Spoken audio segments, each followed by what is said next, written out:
The bullet tore through the cabin wall at midnight. Clara Hastings pressed her back against splintered wood, rifle trembling in her bleeding hands.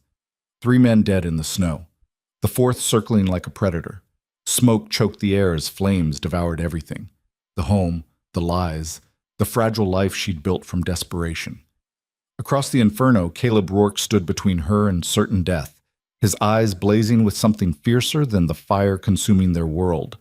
This was supposed to be a practical arrangement, a marriage of survival, nothing more. But some vows are written in gunpowder and blood. If you're ready to witness a love forged in ice and fury, stay until the end.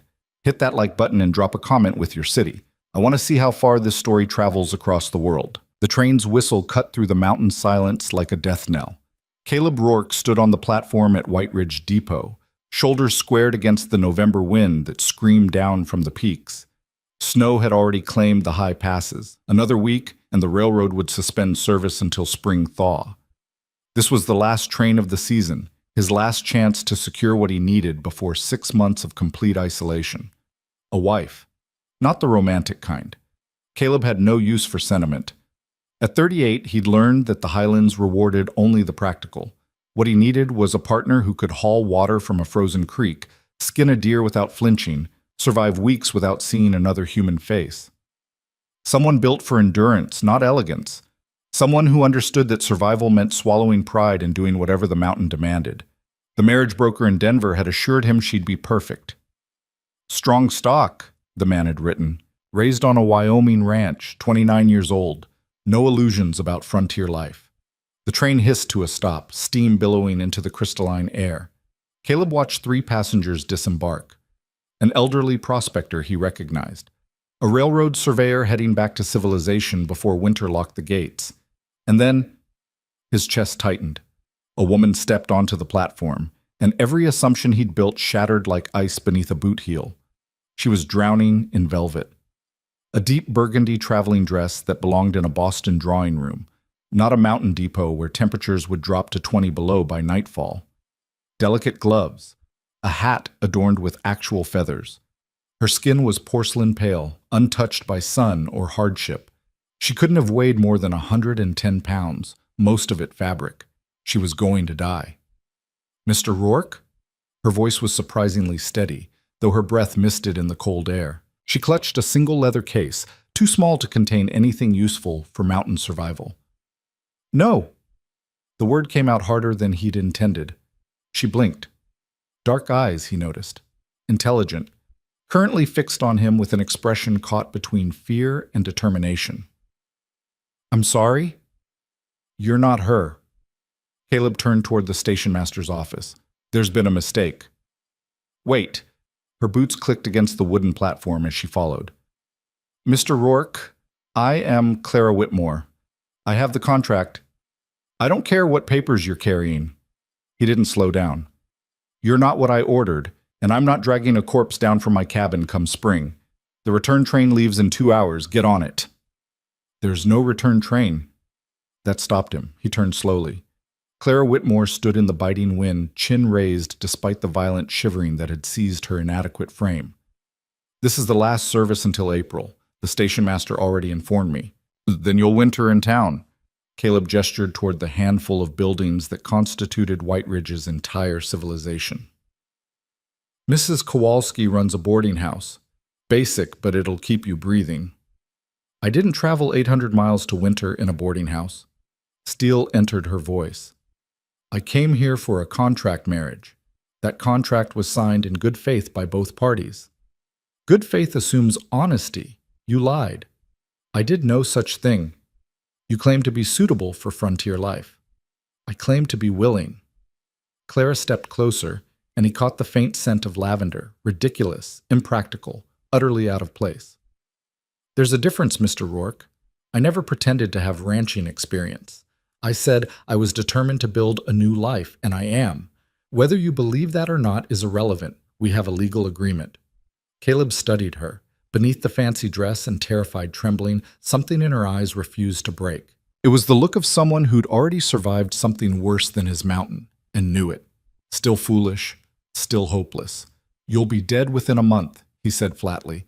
"Then I'll die having tried." Clara pulled a folded document from her case. But until that happens, Mr. Rourke, you owe me a marriage. Read the contract. The terms are clear. She was right, damn her. He'd signed those terms himself, a binding agreement that became void only if one party failed to appear or was proven physically incapable of performing basic labor. Neither applied. She was here. And determination, however misguided, didn't constitute legal incapacity. The wind howled, driving snow across the platform. Clara wrapped her arms around herself, shaking so violently her teeth chattered. She'd be hypothermic before sunset. Fine.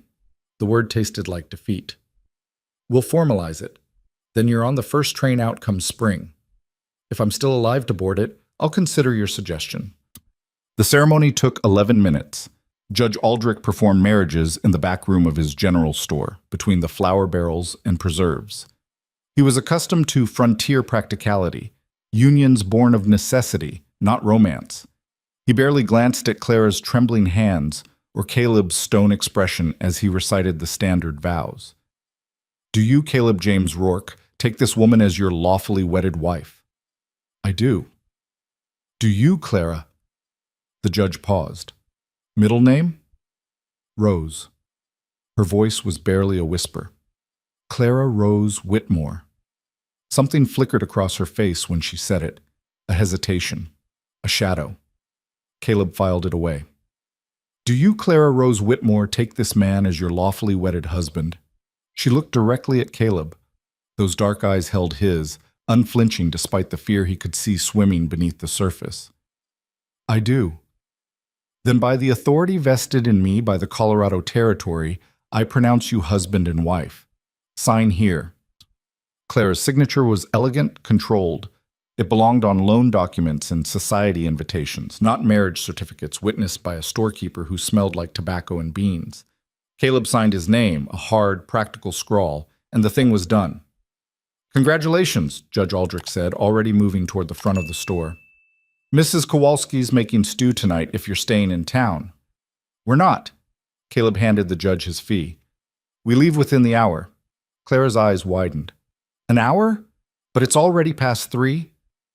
Which gives us maybe 90 minutes of daylight. The trail to my cabin is 4 hours on horseback. We'll be riding in darkness either way, but I'd prefer to have the first half in light. 4 hours. The color drained from her already pale face. You want to reconsider that return train argument? Caleb asked. Her jaw tightened. No. Then stop wasting time talking and start moving. The stable was attached to the general store. Caleb kept 2 horses there during his supply runs. Smoke, his reliable gray gelding, and a sturdy chestnut mare named Ember. He'd planned to load supplies on Ember and ride Smoke. Now he'd have to redistribute everything to account for Clara's weight. She stood in the stable doorway, staring at the horses with barely concealed terror. You can't ride, Caleb said. Not a question. I can learn. Not in the next 30 seconds, you can't. He finished securing the supply packs to Ember, then turned to Smoke. You'll ride with me. Don't argue, we don't have time. To her credit, she didn't. When Caleb mounted and extended his hand, Clara grasped it without hesitation. Her grip was surprisingly strong despite the delicate gloves. He hauled her up behind him, feeling how much she weighed, barely anything. How much she was shaking, constant. Hold on to me, he ordered. Both arms. If you fall, I'm not coming back for you. Slender arms wrapped around his waist, trembling but secure. They rode out of White Ridge as the sun began its descent toward the peaks. The trail climbed immediately. Within 20 minutes, they'd left the last vestiges of civilization behind. Just snow, rock, and endless pine stretching toward a sky that was already darkening to steel. The temperature plummeted. Clara's shivering intensified until Caleb could feel it through his coat. There's a blanket in my pack, he said. Left side. Can you reach it? She tried. Her fingers, numb despite the gloves, fumbled uselessly at the straps. Caleb swore under his breath and reined Smoke to a stop. He twisted in the saddle, dug out the wool blanket, and draped it around Clara's shoulders. She was ice to the touch. Thank you, she whispered. He didn't respond, just urged Smoke forward into the gathering dark. The trail was treacherous even in daylight, narrow paths carved along cliff faces, sudden drops into ravines that could swallow a horse and rider without trace. In darkness, it became a gamble with death, but Caleb had ridden it 100 times. He trusted Smoke's footing more than his own vision. This Clara never story made a was sound. posted on the No channel West complaints, of Betrayal. no whimpering. Please do She not simply repost held it on, in any her form. face buried against his back, breathing in short, controlled gasps that suggested she was fighting panic with every mile. 2 hours in, the snow began to fall. Not the gentle flurries of early winter, but a wall of white that erased the world. Visibility dropped to feet. The wind turned savage, driving ice crystals into exposed skin like needles. How much further? Clara's voice was nearly lost in the storm. 2 hours, maybe more in this. She said nothing, just tightened her grip and endured. The cabin materialized out of the darkness like a ghost. It was small, a single room with a loft built from hand-hewn logs and chinked with moss and mud. A stone chimney rose from one end. The roof was steeply pitched to shed snow. No windows on the north face where the wind hit hardest. It was ugly, primitive, and designed for one purpose: survival. Caleb dismounted and reached for Clara. She tried to get down on her own, but her legs buckled the moment they touched ground. He caught her before she hit the snow. "I'm sorry," she gasped. "I can't feel my feet." Frostbite. Possibly. He carried her to the door. She weighed nothing, just fabric and frozen bones, and kicked it open. The interior was dark and cold as a tomb. "Stay here." He deposited her on the floor near the hearth. "Don't move." The horses needed tending first. Caleb led them to the small stable he'd built against the cabin's east wall, removed their packs, rubbed them down, ensured they had feed and water. 15 minutes. Clara would survive 15 minutes. When he returned, she hadn't moved. She sat exactly where he'd left her, blanket wrapped around her shoulders, staring at the empty hearth with an expression of quiet devastation. "Can you light a fire?" Caleb asked. She looked at the hearth, then at her hands. "I don't know how." Of course she didn't. Caleb built the fire himself. Kindling first, then larger pieces, coaxing flame from flint and steel with practiced efficiency. Within minutes, light and heat began to push back the darkness. He hung a kettle over the flames.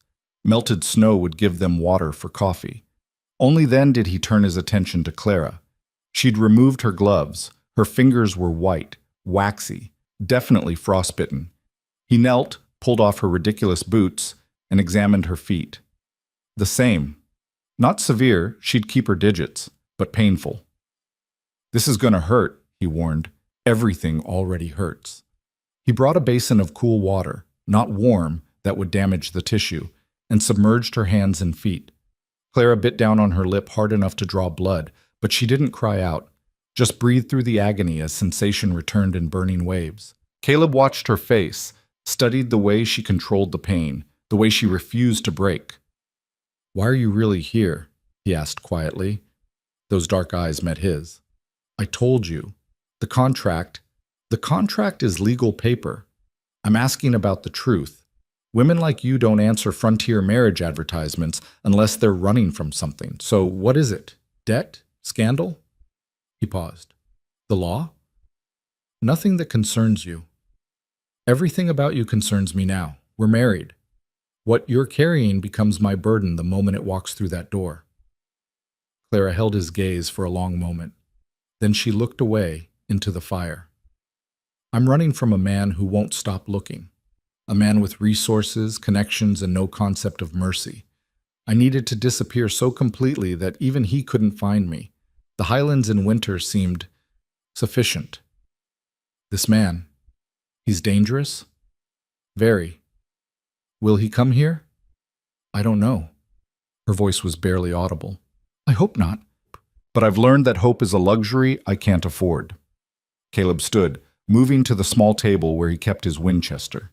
He checked the load, then set it within easy reach. "You should have told me." "Would it have changed anything?" "No, but I prefer to know what I'm defending before the bullets start flying." Clara looked up at him, surprise flickering across her exhausted features. "You'd defend me? You're my wife. Legally binding, remember?" He moved back to the fire, pouring coffee into 2 tin cups. "That makes you my responsibility. I don't abandon responsibilities." He handed her a cup. She wrapped both hands around it, seeking warmth. I can't promise to keep you alive, Caleb continued. The mountain doesn't care about my promises. But while you're breathing, you're under my protection. Whatever comes through that door will have to go through me first. Something shifted in Claire's expression. Not quite trust, too early for that, but perhaps the beginning of relief. The knowledge that she wasn't completely alone anymore. Thank you, she whispered. Caleb shrugged.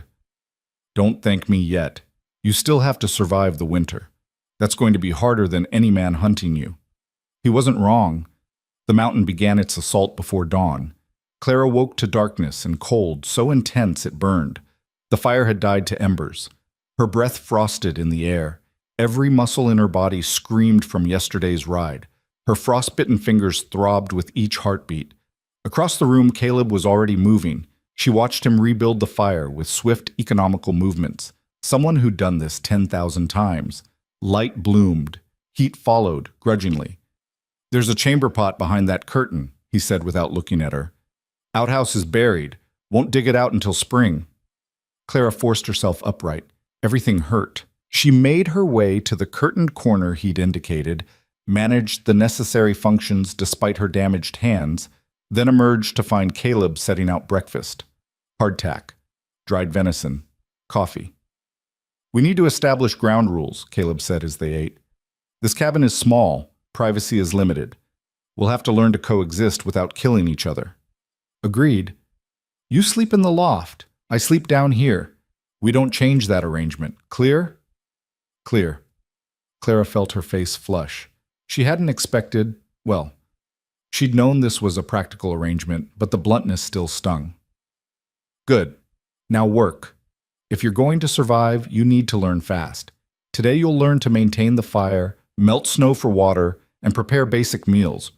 Tomorrow we'll start on the harder tasks. What tasks? Chopping wood, hauling water from the creek when it's not frozen, checking trap lines, skinning game, everything required to stay alive. He studied her damaged hands. You'll destroy those fingers if you try today. Let them heal. Watch and learn. So she did. Clara watched Caleb work through the morning with a kind of brutal efficiency that was almost beautiful. He wasted no movement, made no unnecessary gestures. Everything served a purpose: survival, warmth, sustenance. He showed her how to bank the fire so it would last through the night, how to position the kettle to melt snow most efficiently, how to mix the hardtack with melted fat to make it edible. Small lessons, critical lessons. Why? Clara asked as he demonstrated how to sharpen a knife on a whetstone. Why what? Why are you teaching me? You clearly think I'm useless. It would be easier to do everything yourself and let me exist. Caleb didn't look up from the blade. Because if I get injured, you'll need to know how to survive alone. And because, he paused. I don't believe in carrying dead weight. You want to be here? Earn it. Something fierce kindled in Clara's chest. Not anger, purpose. Show me again, she said. The fire. I need to be able to do it myself. He did. And when she failed, fingers too clumsy, movements too hesitant, he showed her again, and again.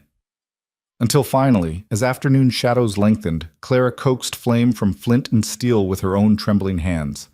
It was tiny, pathetic compared to the roaring fires Caleb built. But it was hers. Better, Caleb said. Just one word, but Clara felt it like a victory. The days blurred together. 1 week became 2, 2 became 3. The snow kept falling, burying the world in white silence. Clara learned, failed, learned again. Chopping wood was agony. Her hands, still healing from frostbite, blistered and bled. The axe felt impossibly heavy. She could barely split the logs, and what she did manage took 3 times longer than Caleb's effortless swings. But she kept trying. Hauling water meant breaking through creek ice with a steel rod, then carrying buckets back to the cabin through knee-deep snow. Her arms shook. Her back screamed. She spilled half of every load. But she kept trying. The trap lines required snowshoes and an understanding of animal behavior she didn't possess. She got lost twice. Caught her foot in a trap once. Would have broken her ankle if Caleb hadn't heard her scream and come running. But she kept trying. "You're stubborn," Caleb said This story one night was as he treated posted on the bruises channel covering West her of arms. Betrayal. "You say Please that do not like it's a flaw. repost it in any form. In this situation, it might be the only thing that saves you." Clara looked at him in the firelight, really looked. His face was weathered, hard, carved by years of isolation, but his hands were gentle as they wrapped her injuries, careful, almost tender. "Why did you come here?" she asked. "To the Highlands. Most people flee toward civilization, not away from it." Caleb's jaw tightened. "Same reason as you, running." "From what?" "A war that wouldn't end even after the surrender, memories that wouldn't die, people I couldn't save." His hands stilled. "Out here, the only person I can fail is myself. That's easier to live with." Clara understood, more than he knew. "I killed a man," she said quietly. Caleb's eyes snapped to hers. "He wasn't the man hunting me. He was worse. He hurt people, destroyed them. And when I witnessed what he did, when I saw the bodies," her voice cracked. "I gathered evidence, documents, proof of everything. I was going to bring it to the authorities. But he found out, sent his men after me. I ran. They caught me anyway, in a Denver alley.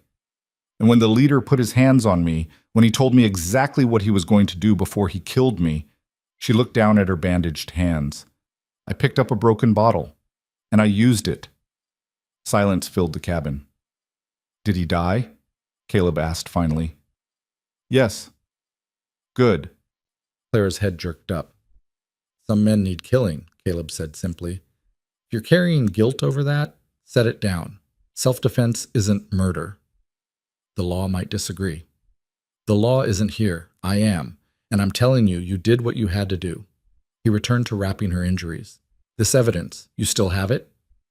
"Hidden. Somewhere even I would struggle to retrieve it now." "Smart.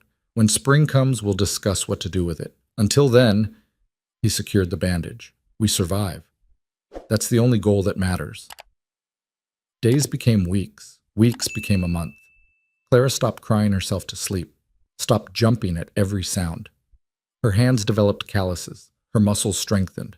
The work remained brutal, but she adapted. Learned to read the mountain's moods, understood when a storm was coming by the taste of the air, knew which trees held the driest firewood by the pattern of their bark. She was becoming something different than the velvet-clad woman who'd stepped off that train, something harder, something forged by ice and necessity. And Caleb noticed. She'd catch him watching her sometimes, not with the contempt of those early days, but with something closer to respect. When she successfully split a log, he'd nod. When she returned from the trap line with an actual rabbit, he'd shown her how to skin it without wasting meat. Small acknowledgments, but they felt like gold. Christmas came and went unmarked except for a slightly larger fire and an extra cup of coffee. Neither of them mentioned the holiday. Out here, calendar dates held no power. Then came the night of the wolves. Caleb had left before dawn to check distant trap lines. A 2-day journey to the far northern section of his territory. Clara was alone for the first time since arriving. "Keep the fire going," he'd instructed. "Don't go outside after dark. If anything happens, anything, fire 3 shots. I'll hear it and come back." "I'll be fine," Clara had assured him. She'd believed it. The first howl came at midnight. Clara jolted awake in the loft, heart hammering. The sound came again, closer. Then another voice joined it, and another, a chorus of predators circling in the darkness. She climbed down from the loft, moving to the rifle Caleb kept loaded by the door. Her hands shook as she gripped it. He'd shown her how to shoot. Basic instruction, nothing more. She'd fired it twice, both times nearly knocked backward by the recoil. The howling intensified. Through the cabin's single south-facing window, Clara saw them, eyes reflecting firelight. 7 wolves circling the cabin, massive shapes moving through the snow with liquid grace. They were hunting, the horses. Clara's blood went cold. The stable wasn't secure enough to keep out determined predators. If the wolves got to smoke an ember, she couldn't let that happen. Those horses were Caleb's lifeline, his transportation, his survival. Clara grabbed the rifle, threw on her coat, and moved to the door. Her hands were steady now. Fear had burned away, leaving only crystalline focus. The moment she opened the door, the temperature hit like a fist. 20 below, maybe worse.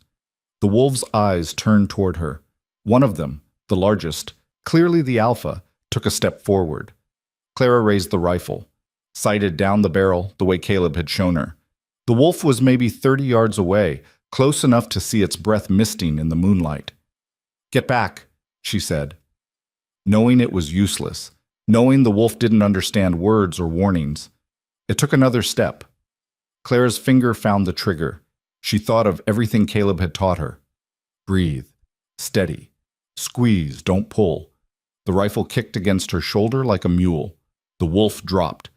For one frozen moment, everything stopped. The pack stood motionless, staring at their fallen alpha. Clara worked the lever action, chambering another round. Her shoulder screamed where the rifle had bruised it, but she kept the weapon raised. "Anyone else?" she called into the darkness. The wolves fled. Silent as ghosts, they vanished into the trees, leaving their dead leader bleeding into the snow. Clara stood there for a full minute, rifle still raised, waiting for them to return. They didn't. Finally, shaking violently, from cold or adrenaline or both, she retreated into the cabin and barred the door. She didn't sleep, just sat by the fire, rifle across her lap, watching the darkness until dawn broke gray and cold over the peaks. Caleb returned that afternoon. He saw the dead wolf first, saw the blood trail, the spent shell casing near the door. His face went absolutely still. Clara emerged from the cabin, wrapped in her coat, eyes shadowed from lack of sleep. "What happened?" Caleb's voice was dangerously quiet. "The pack came last night. They were going after the horses. Clara gestured at the corpse. "I stopped them." Caleb looked from her to the wolf and back again. Something shifted in his expression, something Clara couldn't quite read. "You could have died," he said finally. "The horses would have died. You need them." He stopped, started again. "You fired one shot, center mass, clean kill. You taught me well. I taught you basics, that—" He nodded toward the wolf. "That's survival instinct. Can't teach that." He moved closer, studying her face. "You're not the same person who got off that train." "No," Clara agreed. "I'm not." "Good." Caleb's hand came up, rough and calloused, and touched her cheek. Just for a moment. Then he pulled back, clearing his throat. "Come on, let's skin this bastard. Pelt like that will keep you warm through February."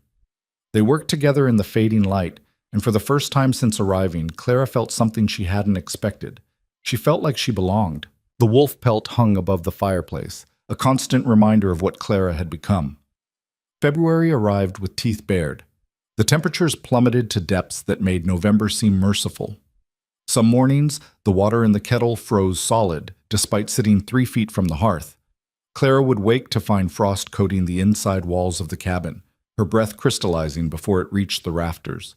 But she no longer trembled, no longer broke. "Ice is thicker today," Caleb said one morning, returning from the creek with empty buckets.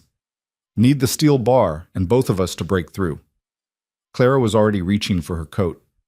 "Show me where." They worked in silence, a rhythm they'd developed over the long weeks. Caleb would strike the ice with the heavy bar, and Clara would clear away the shattered pieces, exposing the dark water beneath. Her hands moved with confidence now, even through the thick gloves she'd learned to wear. The calluses underneath had hardened into armor. "You're stronger," Caleb observed as she hauled a full bucket back toward the cabin without stopping to rest. "Had a good teacher." "Had desperation. That's a better teacher than I'll ever be." Clara smiled despite the cold burning her lungs. She'd learned that Caleb's compliments came wrapped in pragmatism, but they were compliments nonetheless. He no longer watched her with the expectation of failure. Now he watched her with something else entirely, something that made her pulse quicken in ways that had nothing to do with exertion. The shift between them had been gradual, imperceptible at first, like snow accumulating flake by flake until suddenly the world was buried. It started with small things. The way Caleb had begun ensuring she ate first, taking his portion only after her plate was full. How he'd started banking the fire higher on the coldest nights, though he never admitted it was for her comfort. The time she'd caught him mending a tear in her coat while she slept, his rough hands working the needle with surprising delicacy. And the way she'd started anticipating his needs. This story was posted on the channel west of his hunting Betrayal. knife sharpened Please do without not being asked. repost it The in small any form. adjustments she'd made to their routines to make his life easier, smoother, less solitary. They were becoming partners. More than survival demanded. More than the contract specified. It terrified Clara more than the wolves had. "Storm's coming," Caleb said that afternoon, studying the sky with the same intensity he'd give a tracking sign. "Big one. We'll need to bring in extra wood. Enough for 3 days if we get buried." "I'll start," Clara said, reaching for the axe. "We'll both start. Faster together." They worked through the afternoon, splitting logs in a steady rhythm that filled the clearing with the sharp crack of steel on wood. Clara's technique had improved dramatically from those early, fumbling attempts. She could split most logs in 2 or 3 strikes now, reading the grain, finding the natural fractures. "You enjoying this?" Caleb asked, pausing to wipe sweat from his brow despite the freezing temperature. "The work? The quiet. The isolation." He gestured at the endless forest surrounding them. "Most people go mad with this much silence." Clara set another log on the chopping block. "Most people have something to go back to. I don't." She swung the axe, feeling the satisfying split as the log fell apart. "Besides, it's not really quiet anymore. I can hear things now." "Like what?" "The wind changing direction, pine branches settling under snow weight, the difference between a deer moving through brush and a predator." She looked at him. "You taught me to listen." "You learned to pay attention. That's different." Caleb moved closer, studying her face. "You planning to stay?" The question hung in the cold air between them. "The contract ends in April," Clara said carefully, "when the trains run again." "That's not what I asked." Clara's hands tightened on the axe handle. "What are you asking, Caleb?" He was quiet for a long moment, his gray eyes searching hers. "I'm asking if you found what you came here looking for." "I came here to disappear." "And did you?" Clara thought about the woman who'd stepped off that train in velvet and fear. Thought about the evidence still hidden, the life she'd fled, the man who might still be searching. Then she thought about the person she'd become, someone who could split wood and kill wolves and survive in a place that devoured the weak. "Yes," she said quietly. "That woman doesn't exist anymore." "Good." Caleb turned back to his work. "Because this one's worth keeping alive." The storm hit that night with the force of divine fury. Wind screamed around the cabin, driving snow through cracks Clara hadn't known existed. The temperature inside plummeted despite the roaring fire. They burned through wood at an alarming rate just to maintain survivable warmth. "We'll need to ration," Caleb said, studying their depleted stack. "Let the fire die down overnight. Sleep close to conserve heat." "How close?" "Close enough to share warmth, not close enough to compromise propriety." But there was something in his voice. A roughness that suggested propriety was becoming harder to maintain. That night, Clara descended from the loft and lay beside Caleb near the banked fire. They kept a careful distance at first, backs to each other, separated by what felt like miles of frigid air. But cold is a relentless invader. Somewhere around midnight, shivering violently despite every blanket they owned, Clara felt Caleb shift. His arm came around her waist, pulling her back against his chest. Heat radiated from him like a furnace. "Just for warmth," he muttered against her hair. "Nothing more." "I know," Clara whispered, but she curled into him anyway, feeling his heartbeat steady and strong against her spine. The storm raged for 3 days. They existed in a strange, suspended reality, trapped together in a space barely large enough for one person's solitude, now occupied by 2 people growing dangerously aware of each other. Every movement felt weighted. Every accidental touch sparked with something neither of them acknowledged in daylight. On the second day, trapped inside with nothing to do but survive, Clara asked the question that had been building since November. "Tell me about the war." Caleb's hands stilled on the trap he was mending. "Why?" "Because you carry it like I carry what I'm running from. And because if we're going to survive this winter without going mad, we need to talk about something other than wood supplies and trap lines." He was silent for so long Clara thought he wouldn't answer. Then quietly, he began to speak. I was a sharpshooter, Union Army. Started out believing in the cause, freedom, unity, all the noble words they print in newspapers. Ended up believing in nothing except keeping the men in my unit alive. His voice was flat, emotionless. I was good at killing, too good. They kept promoting me, giving me harder assignments, special targets, officers, anyone important enough that their death would matter. Clara waited, not interrupting. There was a boy, Caleb continued, Confederate, couldn't have been more than 16. He was manning a cannon position we needed to take. I had orders, clear shot. I took it. He looked at his hands. Hit him center mass, textbook kill. Later, when we overran the position, I found his letters. He'd lied about his age to enlist, was writing to his mother about coming home, about the farm they'd rebuild together. Caleb's jaw tightened. He died thinking about planting corn. That's why you came here, Clara said softly, to stop killing, to stop mattering. Out here, my skills don't mean anything except survival. I'm not important. I can't fail anyone except myself. He met her eyes. Until you showed up. I didn't mean to become your responsibility. I know, but you did anyway. Something shifted in his expression. And the terrifying part is, I don't mind anymore. The admission hung between them, heavy with implications neither was ready to explore. On the third day, the storm broke. They emerged into a world transformed. Snow had buried the clearing to waist height. The stable was barely visible, just the peak of its roof showing like an island in a white sea. Even the path to the outhouse had vanished. We dig, Caleb said simply. They spent the entire day carving tunnels through the snow, paths to the stable, to the woodpile, to the creek. Exhausting, brutal work that left them both soaked and shaking by sunset. But the horses were safe, the water supply secured, and the wood accessible. You didn't complain once, Caleb observed as they stripped off their wet outer layers by the fire. Would it have helped? No. Then why waste the energy? Clara hung her coat to dry, then turned to find Caleb watching her with an intensity that stole her breath. Come here, he said quietly. Clara crossed to where he stood by the hearth. Caleb reached up, gently brushing snow from her hair, his fingers lingering longer than necessary. His thumb traced the line of her jaw, rough calluses against skin that had somehow grown softer despite the harsh conditions. Clara, his voice was rough. This arrangement we have. This marriage that isn't really a marriage. It's getting complicated. I know. I told myself I'd keep it simple, practical, but you make it damn hard to stay practical when you're... He stopped, jaw working. When I'm what? When you're exactly what I didn't know I needed. The confession seemed torn from somewhere deep. When you fight like you fought those wolves. When you endure like you've endured this winter. When you look at me like... He stopped again.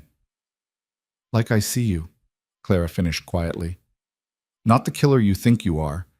The man who teaches patience, who protects, who carries guilt for things beyond his control.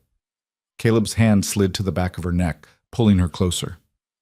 His forehead touched hers, and they stood there, breathing the same air, balanced on the edge of something neither could name. If I kiss you, he said roughly, it changes everything. Maybe everything needs to change. His mouth found hers with a hunger that had been building since the first moment she'd refused to leave that train platform.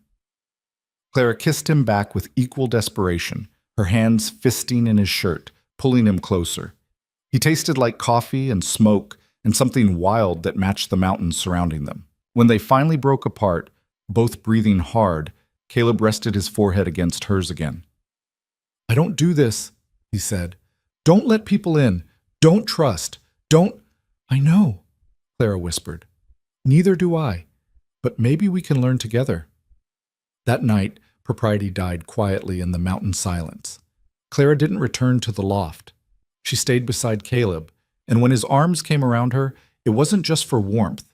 When his lips found hers again in the firelight, she responded with a fierce tenderness that spoke of more than survival, more than convenience.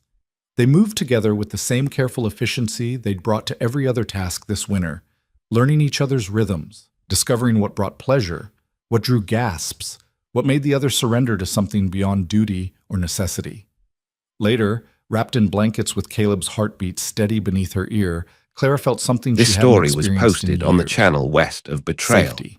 Tell me Please do about not the evidence, repost it in Caleb any said form. quietly, his fingers tracing patterns on her bare shoulder.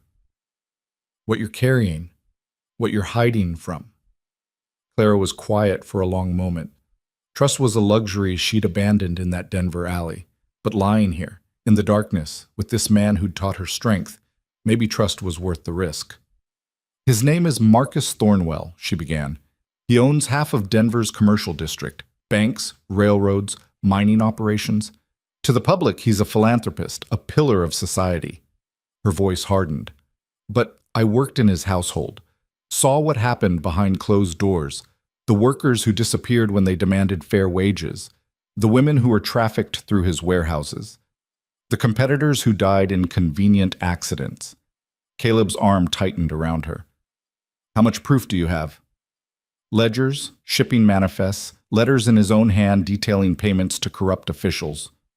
Clara closed her eyes. And photographs of the bodies, of the warehouse where they kept the women, everything needed to destroy him completely. Where is it? Hidden in Denver, in a bank vault under a false name. No one knows it exists except me. She looked up at him. I was going to turn it over to the federal marshals, but Thornwell has marshals on his payroll, so I ran instead, planning to wait until I could identify someone trustworthy. Then his men found me anyway. The man you killed. His lead enforcer. A monster named Pike who enjoyed his work too much. Clara's hands clenched. He told me Thornwell knew about the evidence, was tearing Denver apart looking for it, would never stop searching for me. Good thing you're dead then, Caleb said. Clara blinked. What? Clara Whitmore died the day you married me. Legally, you're Clara Rourke now. Different name, different identity, and once spring comes, once this snow melts. He shifted, looking down at her. We get that evidence. We find someone who can't be bought, and we burn Thornwell's empire to the ground. That's dangerous. He has resources, power. So do I. Caleb's smile was sharp as winter ice. I know how to kill men who deserve killing, and I know these mountains better than any hired gun Thornwell could send. If he wants to find you, he'll have to go through me first. You'd do that? Risk everything for evidence that isn't even yours? It's yours. That makes it mine. He pulled her closer. Besides, I told you, I don't abandon responsibilities, and you're not just a responsibility anymore, you're… He stopped, searching for words. What? Clara prompted. Mine, he said simply, and I protect what's mine. The days that followed took on a different quality. The work remained brutal. The mountain didn't care about their changing relationship, but now they moved through it together in ways that transcended mere cooperation. Caleb would catch Clara's waist when she stumbled in deep snow. Clara would lean into him when the wind cut too sharp, small touches that built into something larger. At night, they no longer maintained the pretense of separation. The loft remained empty while they shared blankets and warmth and whispered conversations that lasted until dawn painted the sky gray. What will you do? Clara asked one night. After. When the evidence is delivered and Thornwell is destroyed, will you stay here? Caleb was quiet for a long moment. I came here to disappear, to stop mattering, but you've made me realize maybe mattering to one person is enough.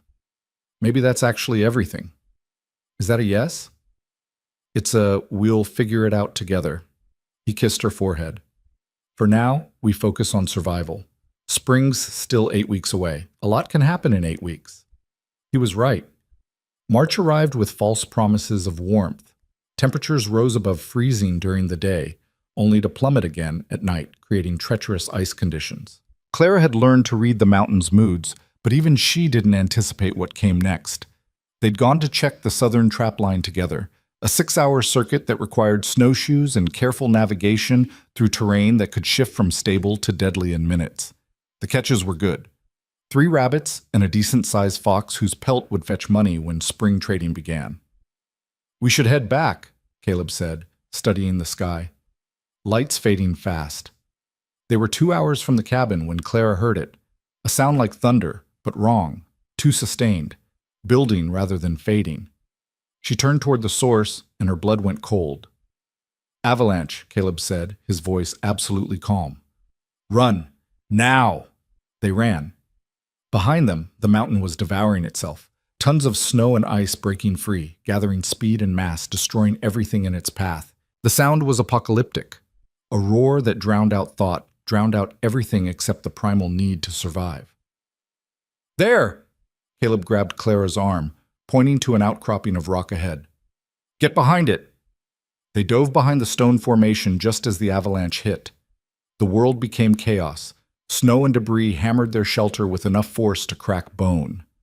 The air filled with ice particles that choked lungs and blinded eyes. Clara pressed herself against the rock, feeling Caleb's body shielding hers. His arms locked around her as the mountain tried to kill them both. Then, as suddenly as it began, it stopped. Silence fell, broken only by their ragged breathing and the occasional crack of settling snow. "You hurt?" Caleb's voice was rough. "No, you." "I'm fine." He pulled back, assessing their situation. His expression darkened. "But we have a problem." Clara looked. The avalanche had obliterated their back trail. Where there'd been navigable terrain, there was now an impassable wall of debris. Going back the way they'd come was impossible. "The long route," Caleb said, "around the ridge, down through the pine forest. It'll add 4 hours." "We don't have 4 hours of daylight." "I know." He studied the darkening sky. "We'll have to move fast, and hope we don't run into anything else looking for dinner." They moved through the growing darkness with desperate speed. Clara's legs burned, her lungs ached, but she kept pace, knowing that stopping meant freezing, and freezing meant death. 2 hours in, full darkness had fallen. They were navigating by starlight and Caleb's intimate knowledge of terrain he'd walked 100 times. "Almost there," he said. "Another mile." The crack of breaking ice cut him off. Caleb's left leg plunged through the snow into a hidden crevasse. He went down hard, his shoulder slamming into frozen ground with a sickening crunch. "Caleb!" Clara dropped beside him. "I'm stuck." His face was twisted with pain. "Legs caught. Can't get leverage to pull free." Clara dug frantically, clearing snow from around his trapped leg. The crevasse was deeper than she'd feared, 5 feet at least, concealed by a snow bridge that had collapsed under Caleb's weight. "Stop," Caleb gasped. "You're making it worse. The whole thing might collapse." "Then tell me what to do." "Find a branch. Something sturdy. Wedge it across the opening. I'll use it to pull myself up while you stabilize my weight." Clara scrambled through the darkness, searching until she found a fallen pine limb thick enough to serve. Together, working with desperate efficiency, they managed to extract Caleb from the crevasse. But when he tried to stand, his left leg buckled. "It's not broken," he said through gritted teeth. "Probably torn something. I can walk, just not fast. Lean on me." "Clarice." "Don't argue. We're wasting time." She positioned herself under his shoulder, taking as much of his weight as she could manage. "Which direction?" They limped through the forest, making agonizing progress. Every step cost Caleb visible pain, but he never asked to stop, never suggested giving up. His iron will kept them moving even when Clara's strength began to fail. Finally, through the trees ahead, she saw it. Light. Golden and warm and impossible. The cabin. "Almost there," Clara gasped. "Hold on." They stumbled into the clearing, and Clara had never seen anything more beautiful than that rough log structure with smoke rising from its chimney. She'd banked the fire before leaving, standard procedure, but the embers must have caught new life, keeping the cabin warm in their absence. Inside, Clara helped Caleb to his sleeping area, then built up the fire properly while he struggled out of his frozen outer layers. "Your leg," she said. "Let me see." The damage was extensive. Severe bruising already blooming purple-black across his calf and ankle. Swelling that suggested torn ligaments, possibly worse. Clara wrapped it carefully, using techniques Caleb had taught her months ago. "You did good," Caleb said, watching her work. "Out there? You kept your head. Didn't panic. You taught me well. I taught you basics. The rest..." He touched her face. "The rest is just you. Being extraordinary." Clara leaned into his touch, overwhelmed by the weight of what they'd just survived. We could have died. But we didn't. We're here, together. He pulled her down beside him. That's what matters. That night, Clara lay This awake story long was after Caleb posted had on the fallen channel into west of exhausted Betrayal. sleep. His Please injured do not leg was repost it elevated, in any his breathing form. deep and steady. But she couldn't stop thinking about how close they'd come to losing everything, and how much she had to lose now. Somewhere during the brutal winter, in the spaces between survival and surrender, Clara had fallen completely in love with Caleb Rourke. It terrified her more than avalanches or wolves or men with guns ever could, because love meant vulnerability. Love meant having something precious enough to destroy her if it was taken away. And Clara had spent her entire life learning that anything precious would inevitably be ripped from her grasp. But as she watched Caleb sleep, his rough features softened in the firelight, Clara made a decision. She would fight for this, for him, for the life they were building in these brutal mountains. And when spring came, when the snow melted and the trains ran and the world tried to pull them back toward violence and evidence and corrupt men who needed destroying, she would stand beside him and face whatever came, because Clara Whitmore might have died the day she stepped off that train. But Clara Rourke had been forged in ice and fire, and she didn't break anymore. Caleb's leg healed slowly, each day a study in frustration for a man accustomed to constant motion. Clara took over the trap lines, the wood chopping, the endless tasks that kept them alive. She moved through the work with the competence he'd beaten into her through months of brutal teaching, and watching her shoulder his burden filled him with something he couldn't name. Pride, maybe, or fear that she no longer needed him. "You're brooding," Clara said one evening, returning from the creek with full water buckets. Her cheeks were flushed from exertion, her eyes bright. "Stop it." "I'm not brooding." "You're absolutely brooding. You've been staring at that wall for 20 minutes. She set the buckets down, then crossed to where he sat with his leg elevated. "Your injury isn't permanent. Another week and you'll be walking without the limp. Another week and the thaw starts." Caleb looked toward the window, where the first signs of spring were becoming visible. Longer days, warmer temperatures, icicles dripping from the eaves. "The trains will run again." Claire's expression shifted. "I know. We need to talk about what happens next." "Not yet." She moved away, suddenly busy with preparing their evening meal. "We still have time." "Time for what? To pretend this can last forever?" Caleb pushed himself upright despite the protest from his healing leg. "Clara, the moment those passes clear, we're heading to Denver. We're retrieving that evidence and delivering it to someone who can actually use it. That means exposure, danger, the exact thing you've been hiding from all winter." "I'm aware of the risks." "Are you? Because I'm not sure you understand what Marcus Thornwell is capable of." Caleb moved closer. "Men like that don't forgive. Don't forget. If he's been searching for you since November, he's not going to stop just because you show up with evidence." "Then what do you suggest?" Clara spun to face him. "That I hide here forever? That I let him continue destroying lives because I'm too afraid to act? I'm suggesting we do this smart. Careful. With a plan that doesn't end with us both dead." Clara's jaw tightened. "I spent 6 months gathering that evidence, risking everything to document his crimes. I won't let it sit in a vault doing nothing while he hurts more people. And I won't let you walk into a slaughter out of some misguided sense of justice." Caleb's voice roughened. "You matter more than evidence, more than justice, more than—" "Don't!" Clara held up a hand. "Don't make this about us. This is bigger than what we've built here.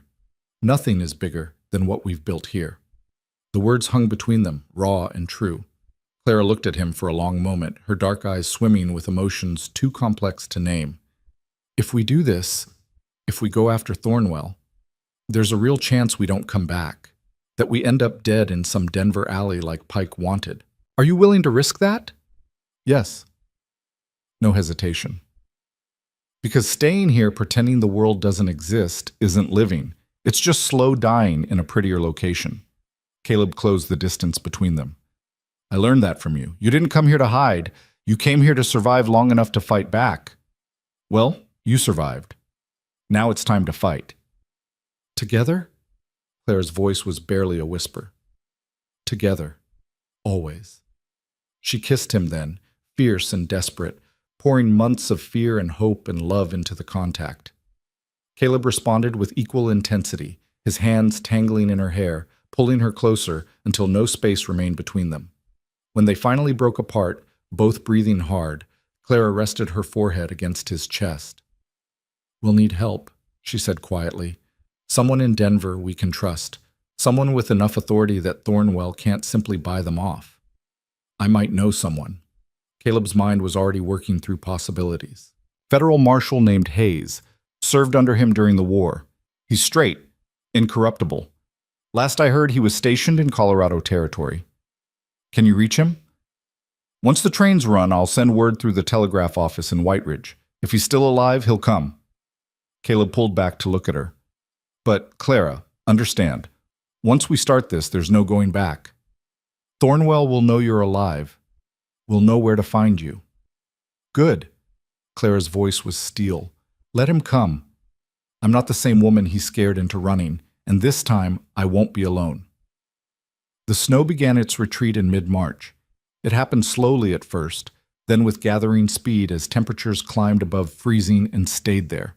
The snow didn't melt so much as transform, becoming slush, then mud, then finally revealing the earth beneath like flesh emerging from beneath winter's shroud. Caleb's legs strengthened daily. Within 2 weeks, he was walking without assistance, the limp barely noticeable.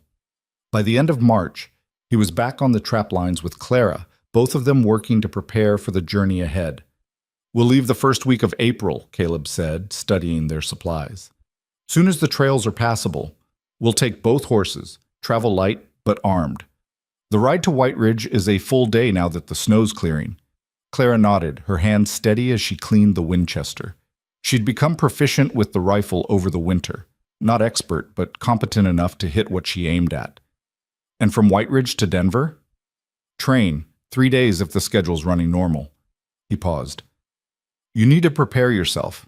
Denver won't be like the mountains. It'll be crowded, loud, full of people who might recognize you. I know. Clara's voice was calm. I've been thinking about that. Clara Whitmore had black hair, wore it in elaborate styles, always dressed in the latest fashions. I'll cut my hair short, dye it lighter. Dress like a frontier wife instead of a society woman.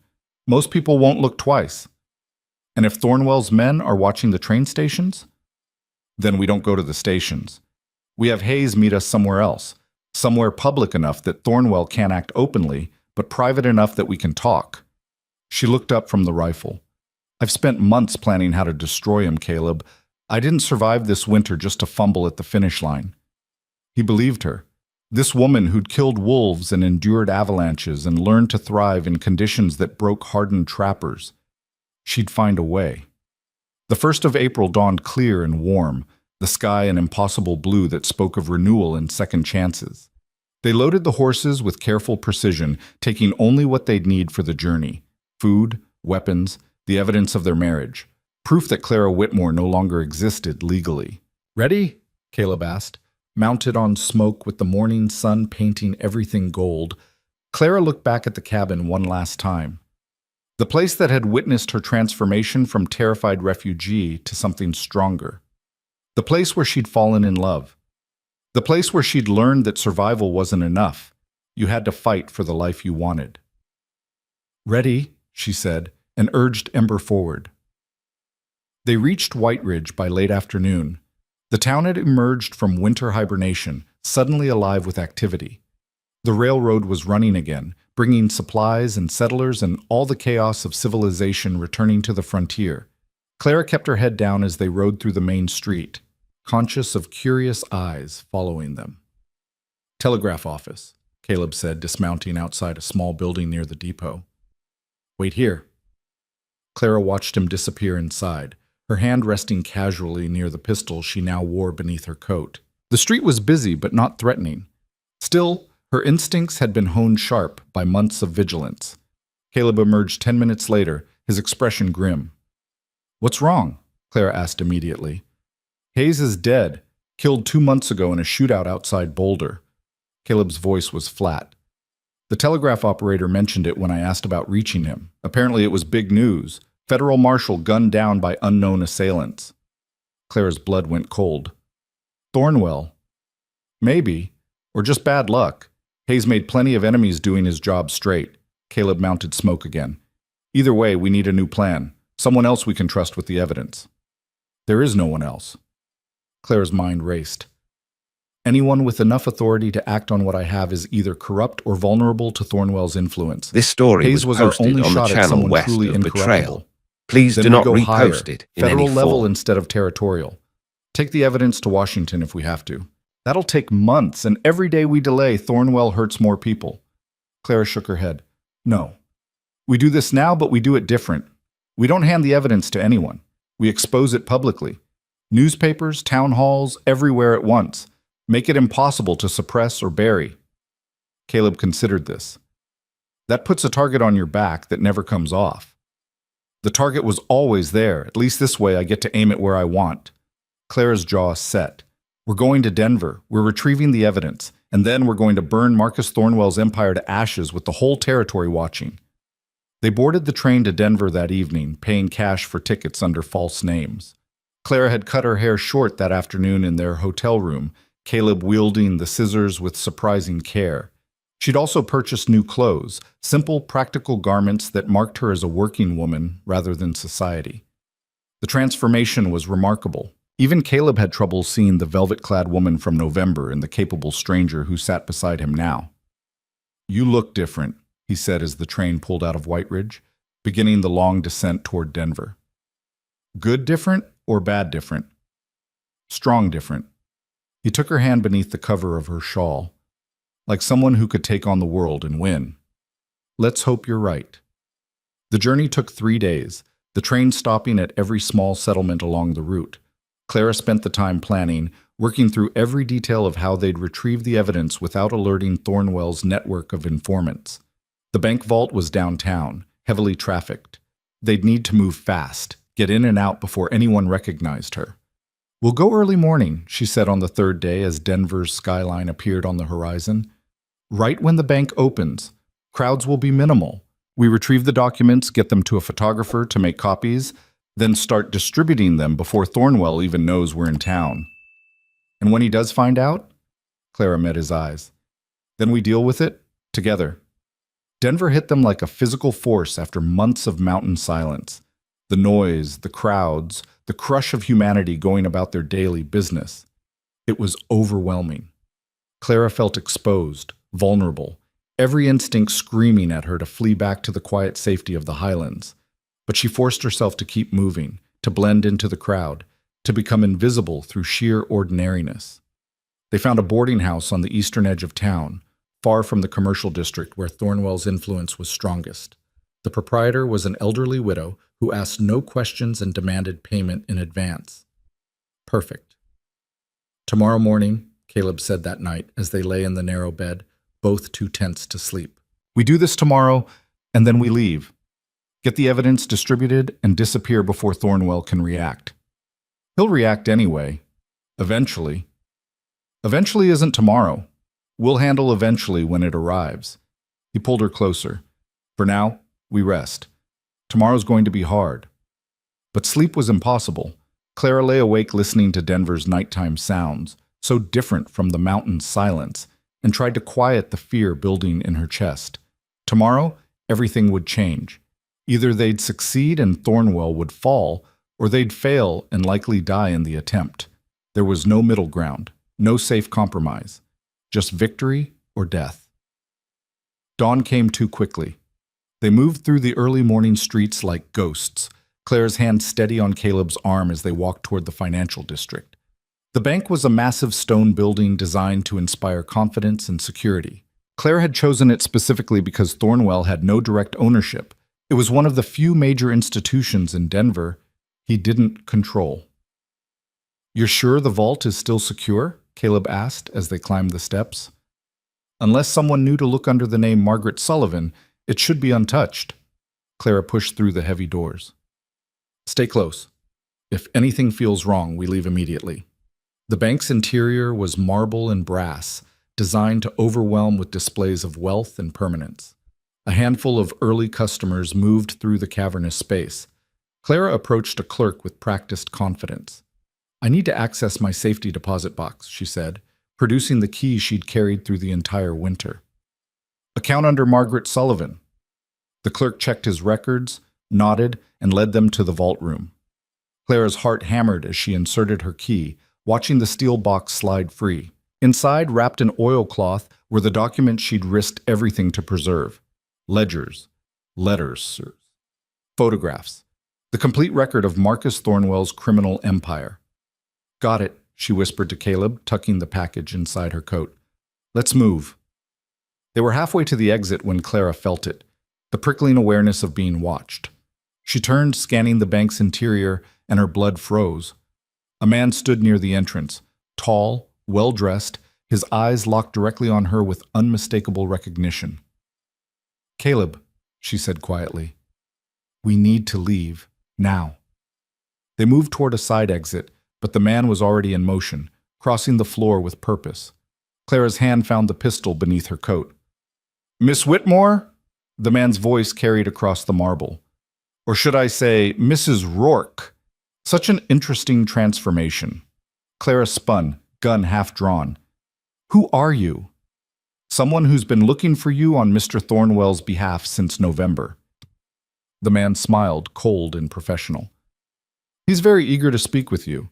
I suggest you come quietly." "I suggest you leave before I put a bullet in you," Clara said, her voice deadly calm. The man's smile widened. "I'm not alone, Mrs. Rourke. Look around." Clara did. Her stomach dropped. 4 more men had materialized throughout the bank, all watching her with predatory focus, all armed. "This can go peacefully," the lead man said, "or it can get messy. Your choice." Caleb's hand found the small of Clara's back, a reassuring pressure. "How did you know we'd be here?" "We've had people watching every bank in Denver since December. Mr. Thornwell was quite certain you'd come for whatever you'd hidden eventually." The man gestured toward the door. "Shall we?" Clara's mind raced.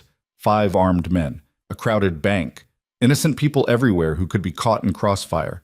No good options, no safe escape. "What does Thornwell want?" she asked, stalling. "What he's always wanted. The evidence you stole. And your silence. Permanent silence." The man's expression didn't change. "He's waiting at his estate. You'll both come with us. Try anything, and we start shooting. You might survive, the other customers won't." Clara looked at Caleb, saw in his gray eyes the same calculation she was making. They were outgunned, outmaneuvered, trapped. Fighting here would turn into a massacre. "All right," she said quietly. "We'll come." "Clara," Caleb started. "It's the only choice." She squeezed his hand. "For now." They were escorted from the bank at gunpoint, forced into a waiting carriage. The evidence burned against Clara's ribs like a coal, so close. They'd been so damn close. The ride to Thornwell's estate took 30 minutes, climbing into the hills west of Denver where the wealthy built their mansions far from the city's grime. Clara studied their captors, noting weapons, positions, weaknesses. Beside her, Caleb sat with deceptive stillness, but she could feel the coiled tension in him, a predator waiting for the moment to strike. The estate was massive, 3 stories of stone and glass surrounded by manicured grounds and high walls. Beautiful and terrible, like a monument to corruption. They were dragged from the carriage and marched inside through halls decorated with artwork, worth more than most people earned in a lifetime. Clara felt rage building beneath her fear. This wealth was built on suffering, on bodies, on the lives Thornwell had destroyed. The study they were brought to was all dark wood and leather, dominated by a desk the size of a small wagon. Behind it sat Marcus Thornwell himself. He was smaller than Clara remembered, mid-50s, impeccably dressed, with the kind of face that photographs well, distinguished, trustworthy, completely false. His eyes, though, those were serpent cold. "Miss Hastings," he said pleasantly, "how good of you to finally surface. I was beginning to think you'd frozen to death in those mountains." Clara said nothing. Let him talk. Let him reveal himself. "You've cost me a considerable amount of money," Thornwell continued. "The search for you has been expensive. Pike's death required finding and training a replacement. And the uncertainty around what evidence you might have stolen has made several of my business partners nervous." He stood, moving around the desk. I don't enjoy uncertainty, Miss Hastings. It's bad for business. Then you should have run an honest business, Clara said. Thornwell's smile was indulgent. Honesty is a luxury for people without ambition. I built an empire. That requires making difficult choices. This story was posted on the Sacrificing channel pawns. west of Betrayal. You understand Please pawns, do not don't you? repost it in Having any been form. one in my household for 6 months. I understand monsters. I worked for one. Careful. The smile vanished. You're alive only because I need to know what you took and where you've hidden it. Once I have that information, your continued existence becomes irrelevant. Clara felt Caleb tense beside her, saw him calculating angles, distances, preparing to do something desperate. The evidence is in a bank vault, Clara said quickly, under a false name. I'm the only one who can access it. Then you'll access it, now, and you'll hand over everything you stole. Thornwell moved closer. Do this cooperatively, and I'll make your deaths quick. Resist, and I'll ensure they last days. And if I refuse entirely, then I kill your husband first, slowly, while you watch. Thornwell's eyes flicked to Caleb. Men like him, soldiers, survivors, they think pain makes them stronger. I enjoy proving them wrong. Clara's hand moved before conscious thought, reaching for the pistol beneath her coat. But Thornwell's men were faster. Guns materialized, barrels aimed at both her and Caleb. I wouldn't, Thornwell said mildly. You're outnumbered and outgunned. Accept reality, Miss Hastings. You lost the moment you decided to steal from me. Clara met his eyes, saw the absolute certainty there, the conviction that he'd already won. And she smiled. You're right about one thing, she said. I am outnumbered. But you made a critical mistake, Thornwell. You assumed I came here to negotiate. She ripped open her coat, revealing the package of evidence. In one smooth motion, she threw it toward the fireplace burning in the corner of the study. Everything exploded into motion. Thornwell lunged for the evidence. His men moved to intercept it. And Caleb moved like death itself. He took down the nearest guard with brutal efficiency, using the man's own weapon against his partner. Clara dove for the fireplace, desperate to ensure at least some of the documents reached the flames. Gunfire erupted. Something burned across her shoulder, a graze. Painful, but not fatal. Then Caleb was beside her, the Winchester he'd somehow claimed roaring as he laid down covering fire. Clara grabbed the evidence, half had scattered, but half was within reach, and fed it into the flames. Ledger pages curled and blackened, photographs caught and burned. Stop them, Thornwell screamed. But it was too late. The evidence was burning, years of careful documentation going up in smoke. Except Clara was smiling through the chaos. Because Thornwell had made his second critical mistake. He'd assumed the originals were all she had.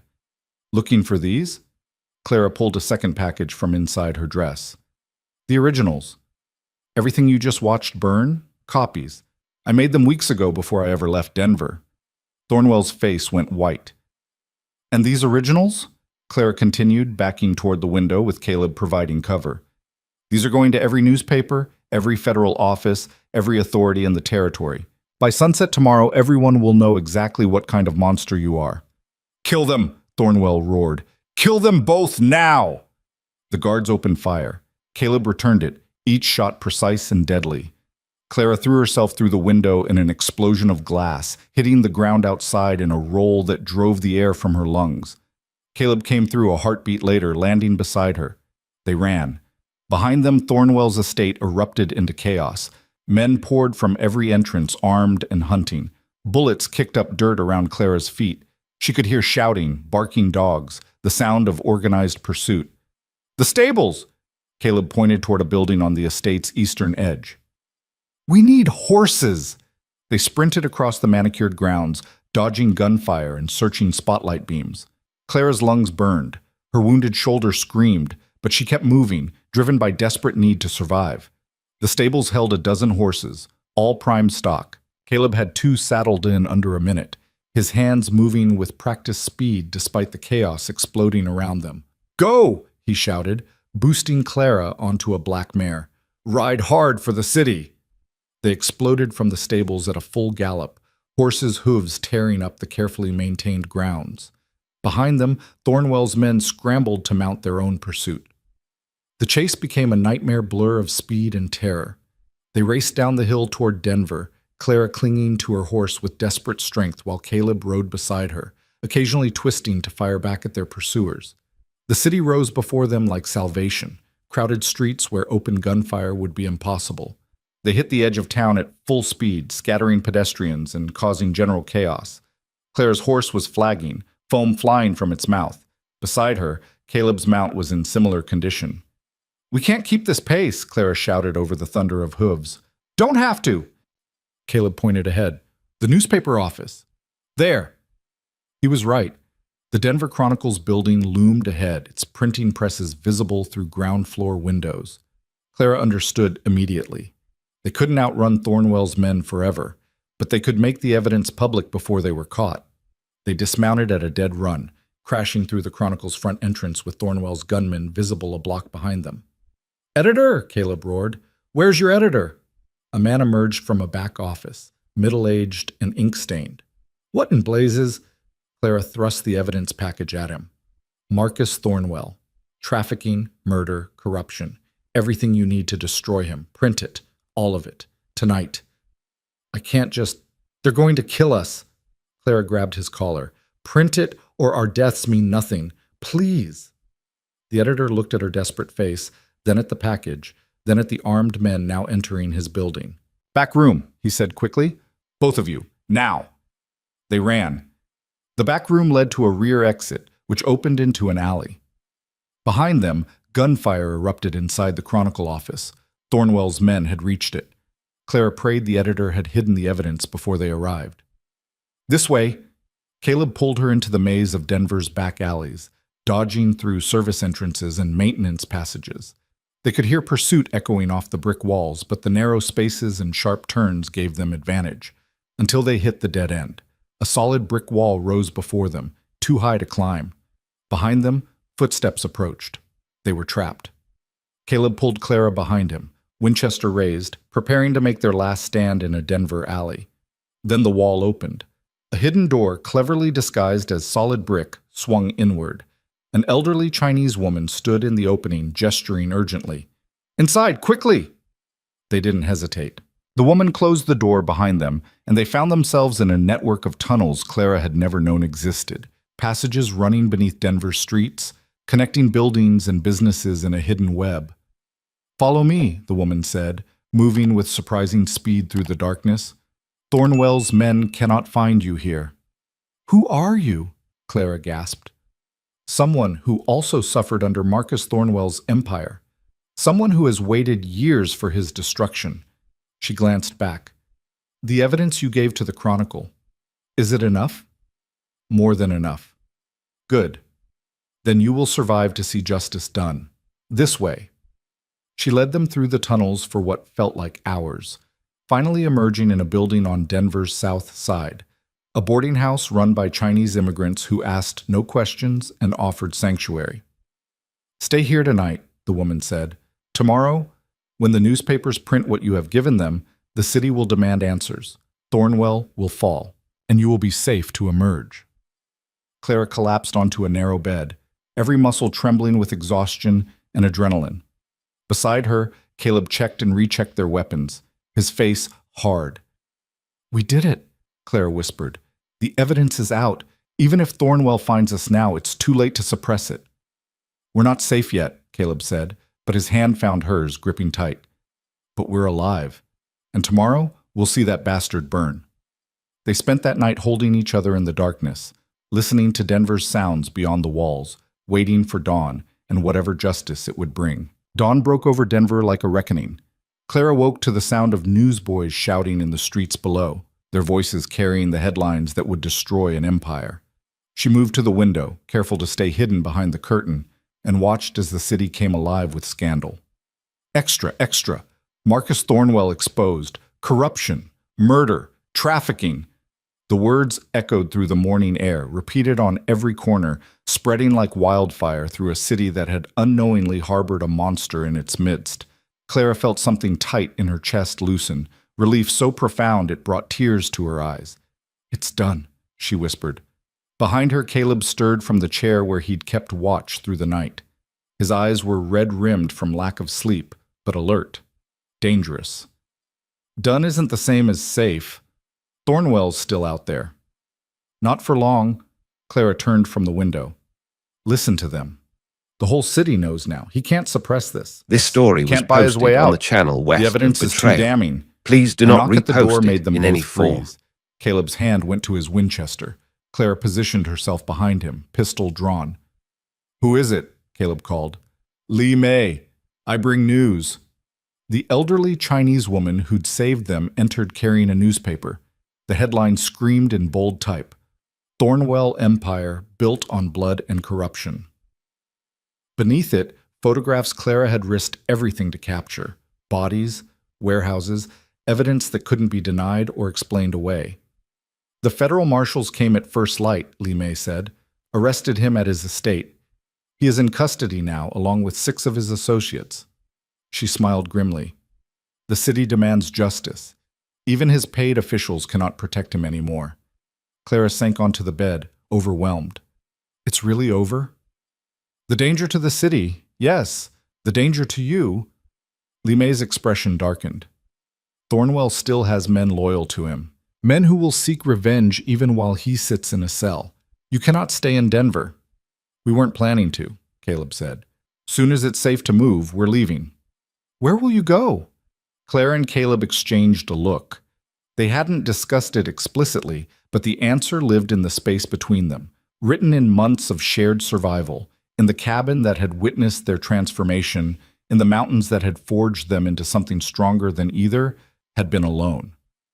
Home, Clara said simply. We're going home. They waited 3 more days, hiding in the network of safe houses Li Mei's people maintained throughout Denver. During that time, the city transformed around them. Federal investigators swarmed Thornwell's properties. Newspapers published daily revelations about the scope of his crimes. Victims came forward by the dozens, no longer afraid to speak now that their tormentor was caged. Clara watched it all from the shadows, feeling vindication mixed with profound exhaustion. She'd carried the weight of this knowledge for so long, the burden of being the only witness willing to act. Now that weight was shared by an entire city, and she could finally set it down. On the 4th day, a federal marshal came to their hiding place. He was young, earnest, with the kind of face that hadn't yet learned cynicism, nothing like the corrupt officials Thornwell had controlled. Mrs. Rourke, he said, removing his hat. I'm Marshal Dawson. I need to take your statement about Marcus Thornwell and his criminal enterprise. Clara spent 6 hours recounting everything she'd witnessed in Thornwell's household. The marshal wrote it all down in careful script, occasionally stopping to verify details or ask clarifying questions. When she described finding the bodies in the warehouse, the moment that had transformed her from silent observer to active threat, his face went pale. How did you live with that knowledge for 6 months? He asked quietly. By planning exactly how to destroy him. Clara met his eyes. By refusing to let fear silence me. By believing that eventually someone would listen. We're listening now. Dawson closed his notebook. Your testimony, combined with the physical evidence, ensures Thornwell will hang. Every person he hurt, every life he destroyed, they'll all have justice because of what you did. What about his associates, the men who carried out his orders? Being rounded up as we speak, we've issued warrants for 23 individuals so far, more coming daily as we process the documents you provided. Dawson stood. You're a hero, Mrs. Rourke. The city owes you a debt it can never repay. Clara shook her head. This story was posted I'm not a on the hero. channel west of I'm just betrayal. someone who refused Please to do look not away when repost mattered. it in any form. After the marshal left, Caleb pulled her into his arms. You're both, he said against her hair. Hero and survivor. Witness and warrior. Everything that matters. They left Denver on a gray morning, before sunrise, when the streets were still empty and safe. Li Mei came to see them off, pressing a small pouch into Clara's hands. What is this? Clara asked. Payment for the justice you brought. From all of us who suffered under Thornwell's rule. Li Mei's eyes were bright with emotion. Use it to build a good life. You have earned peace. Clara embraced the older woman, feeling tears threatening. Thank you for everything. Thank yourself. You are the one who fought when fighting seemed impossible. Li Mei pulled back, studying Clara's face. You came to Denver broken. You leave it whole. That is worth more than any justice. The train to White Ridge departed at dawn, carrying them away from the city and back toward the mountains. Clara watched Denver disappear behind them, feeling the weight of the past 6 months finally lifting. She'd come here in November as Clara Whitmore, a terrified witness fleeing for her life. She was leaving as Clara Rourke, a woman who'd faced her demons and emerged victorious. No regrets? Caleb asked, his arm warm around her shoulders. Only that it took so long. Clara leaned into him. But maybe that was necessary. Maybe I needed the winter to become strong enough to do this. You were always strong. You just needed to remember it. The journey back felt different than the desperate flight toward Denver had been. Then, they'd been running toward danger, uncertain of survival. Now they were traveling toward something better, toward the life they'd built in the silence and snow, toward the future they'd fought to protect. White Ridge greeted them with surprising warmth. Judge Aldrich, who'd performed their hasty marriage 5 months ago, stopped them on the street. "Heard about what happened in Denver," he said gruffly. "Whole territory's talking about it. You did good work, Mrs. Rourke." Clara blinked. News traveled fast, apparently. "Thank you, Judge." Thornwell had his fingers in a lot of pies. Some of them reached this far. Aldrich's expression darkened. "Town's better off with him gone. We all are." They purchased supplies for the journey to the cabin, the last leg of their long trip home. As they loaded the horses, Clara noticed how different this felt from that first desperate ride into the mountains. Then, she'd been clinging to Caleb in terror, every mile a battle against hypothermia and despair. Now she mounted Ember with easy confidence, her body knowing exactly how to move, how to balance, how to become one with the animal beneath her. "Look at you," Caleb said, a smile playing at his lips. "Can't even remember the woman who couldn't sit a horse without trembling. She died somewhere between the depot and the cabin. Good riddance." They rode into the highlands as afternoon shadows lengthened, following trails that were now familiar friends rather than terrifying strangers. The snow was mostly gone, revealing the bones of the mountain beneath, rock and pine and rushing streams swollen with meltwater.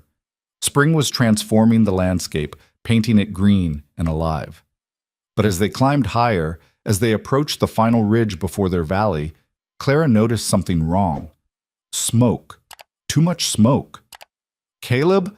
Her voice caught. He'd already seen it. His face had gone absolutely still, the way it did when danger was near. "Stay behind me." They crested the ridge and Clara's heart shattered. The cabin was burning. Flames consumed the structure they'd called home, sending black smoke billowing into the evening sky. The stable was already gone, reduced to smoldering timber. Everything, the woodpile they'd built with such care, the supplies they'd stored for next winter, the small markers of life they'd created together. All of it was being devoured by fire. And standing in the clearing, silhouetted against the flames, were 4 men with rifles. "Thornwell's men," Caleb said quietly, his hand moving to the Winchester. "They found us." The largest of the 4 stepped forward. His face was scarred, his eyes cold with professional hatred. "Mrs. Rourke, or should I call you the bitch who destroyed Marcus Thornwell's empire?" His voice carried clearly over the crackling flames. "He sends his regards from his cell. Says to tell you that if he hangs, you hang first." Clara's hand found her pistol. "How did you find us?" "Followed you from Denver. Waited until you were far enough from civilization that nobody would hear you scream." The man smiled.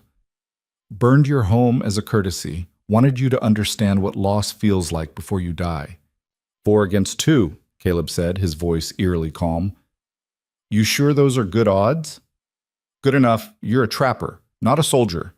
And she's just a woman who got lucky once." The man raised his rifle. "Drop your weapons. Both of you. Make this easier on yourselves." Clara looked at Caleb, saw in his gray eyes the same calculation she was making.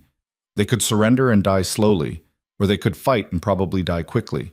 Neither option was acceptable. "No," Clara said clearly. "I don't think we will." She drew and fired in one motion, the pistol's report echoing off the mountains. The lead man dropped, a hole appearing in his chest exactly where she'd aimed. Clara had learned from Caleb, when you shoot, shoot to kill. No warnings, no mercy. This story was posted clearing on the channel exploded west into of chaos. Betrayal. Caleb's Please do not Winchester roared, repost it taking down in a any second form. man before he could properly aim. The remaining two scattered, using the burning cabin for cover, returning fire that kicked up dirt around Clara's horse. Ember reared, terrified by the gunfire and flames. Clara fought to control her, aware that falling now meant death. "The trees!" Caleb shouted, already moving smoke toward the forest edge. They dismounted at a dead run, using the pines for cover as bullets tore through branches around them. Clara's heart hammered, adrenaline singing through her veins. This was different from Denver's chase. More personal, more desperate. These men weren't trying to capture her. They were trying to execute her. "Split up," Caleb ordered. "Circle around, flank them." Clara nodded, moving left while Caleb went right. She'd learned stalking from him during the winter, how to move through forest without sound, how to use terrain for advantage, how to become invisible. Now she put those lessons to lethal use. Through the trees, she could see one of Thornwell's men searching for her, his rifle sweeping the shadows. He was good, professional, but he was hunting a woman he thought was prey. He hadn't adjusted for the possibility that she might be the predator. Clara steadied her breathing, aimed, fired. The man fell, but the gunshot revealed her position.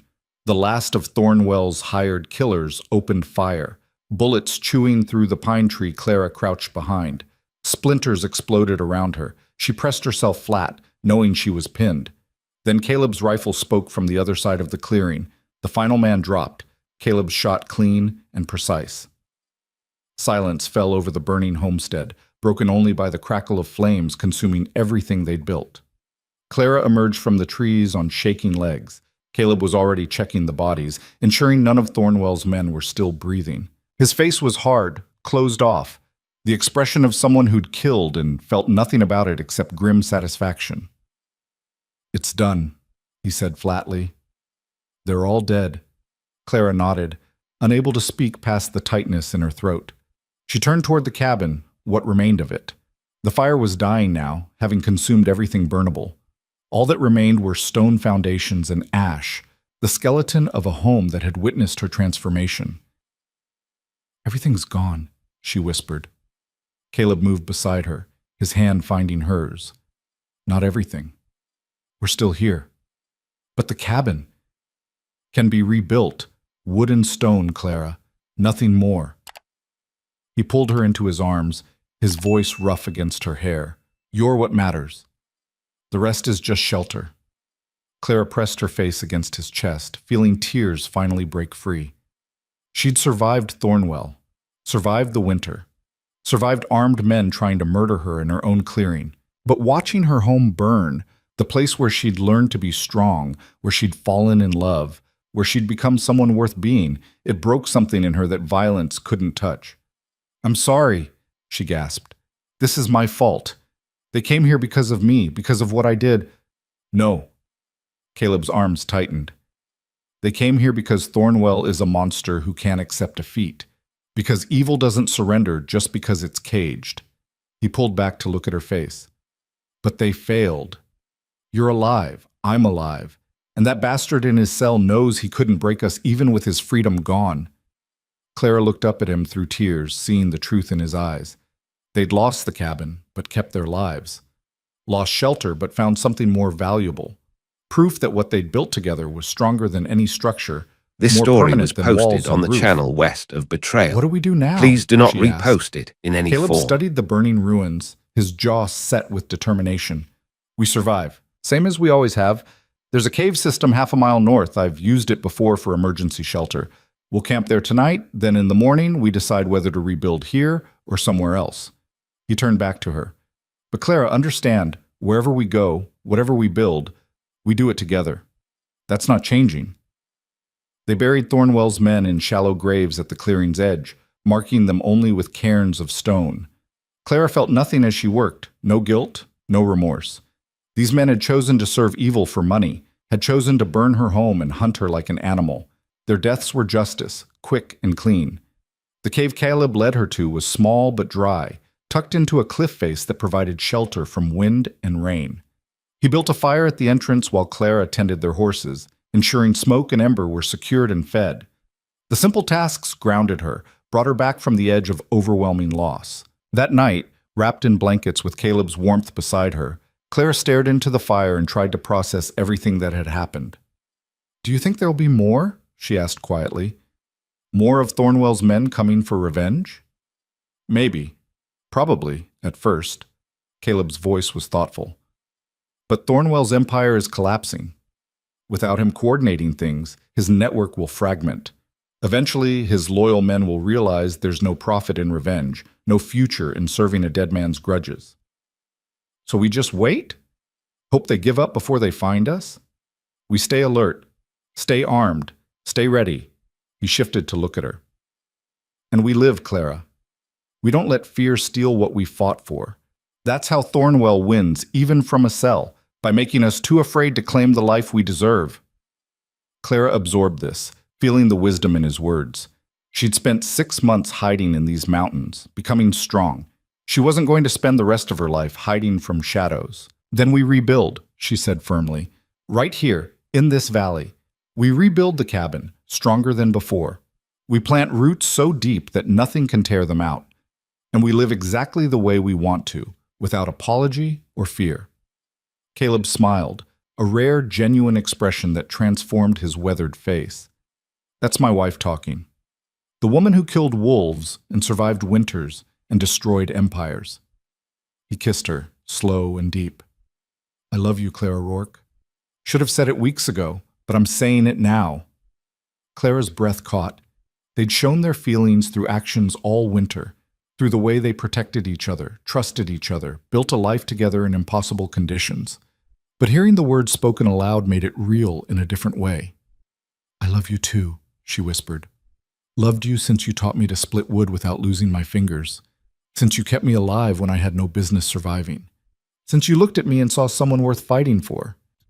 They made love in the cave with firelight painting their bodies gold, with the mountain wind singing through the rocks, with the knowledge that they'd fought for this moment and won.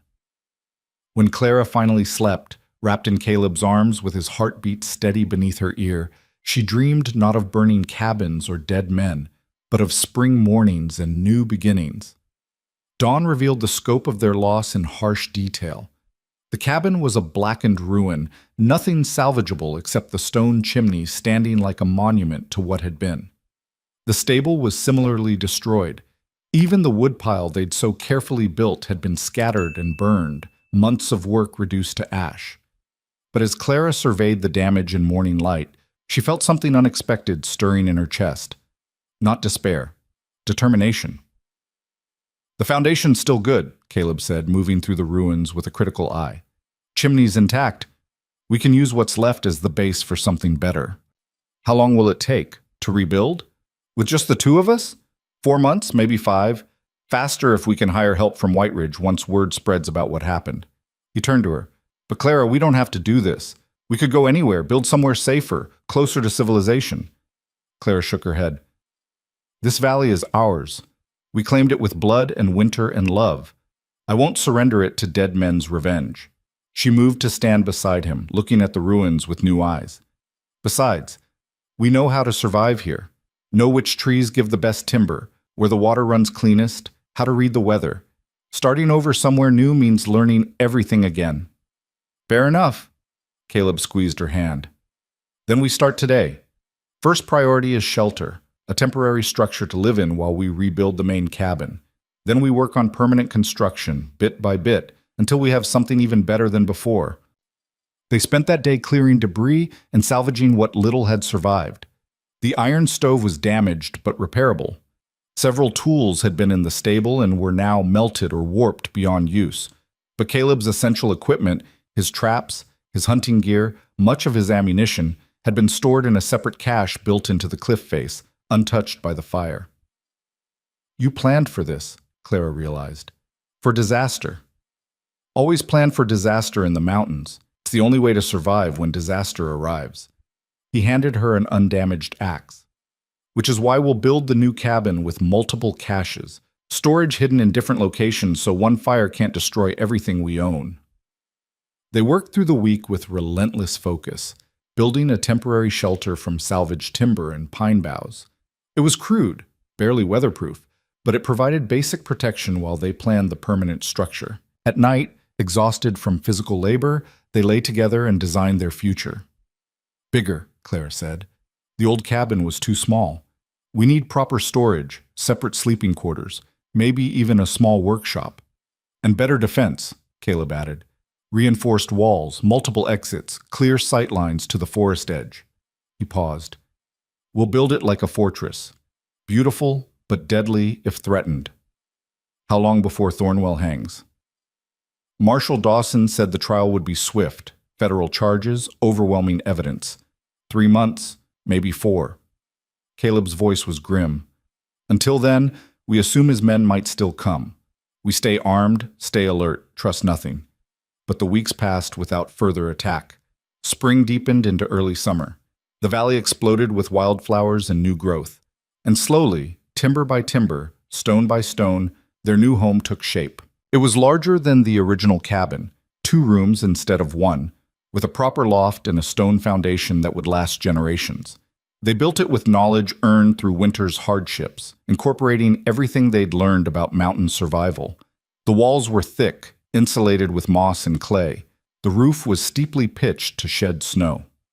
Every detail designed for endurance. News from Denver arrived via the supply runs to White Ridge. Thornwell's trial had begun.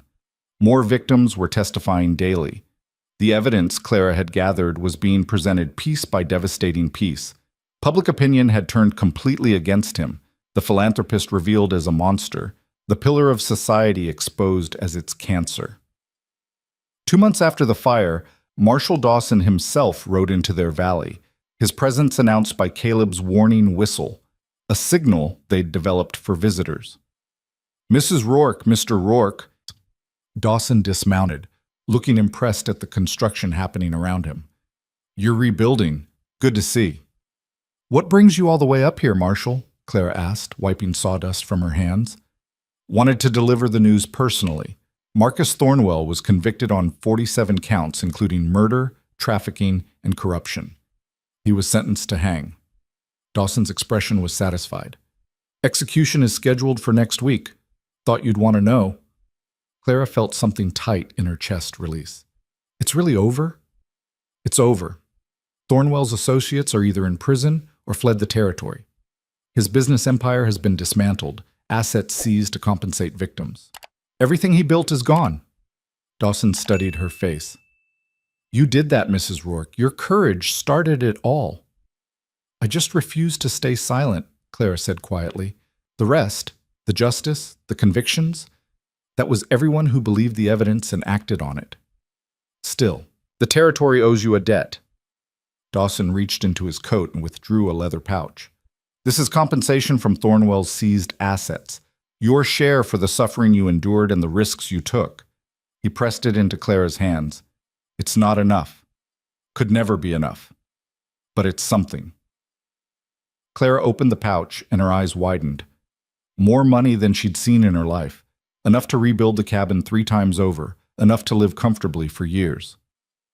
I can't. You can and you will, Dawson said firmly.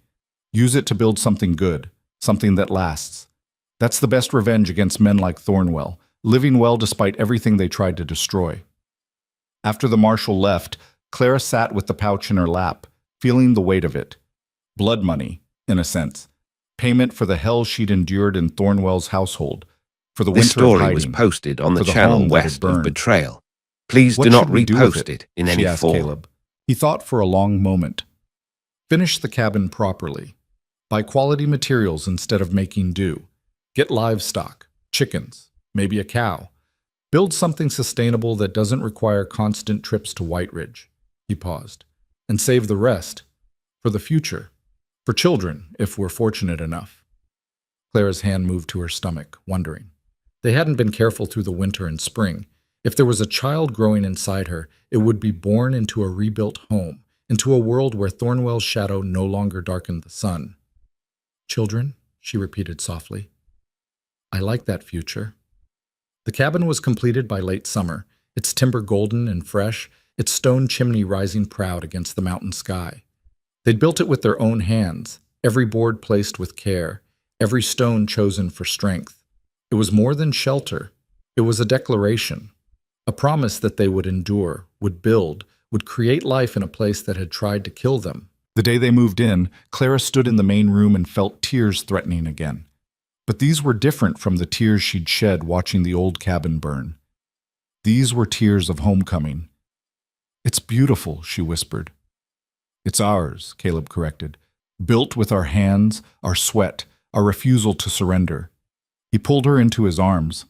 "And it'll stand for 100 years, Clara. Long after we're gone, this cabin will remember what we survived to build it."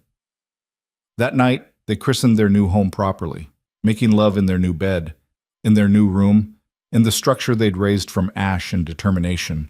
And later, lying together with moonlight streaming through the window they'd framed with their own hands, Clara felt complete in a way she'd never experienced. She'd come to these mountains to disappear. Instead, she'd found herself, found strength, found love, found a future worth fighting for. "No regrets?" Caleb asked, echoing the question from months before. Clara smiled into the darkness. "Not even one."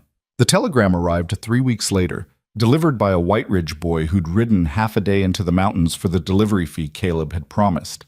Clara's hands trembled as she unfolded the thin paper, Caleb reading over her shoulder in the afternoon sunlight that streamed through their new windows. "Thornwell executed this morning. Stop justice served. Stop. Empire fully dismantled. Stop. Stop. You are free. Stop. Marshall Dawson." Clara read it 3 times before the words truly penetrated. Free.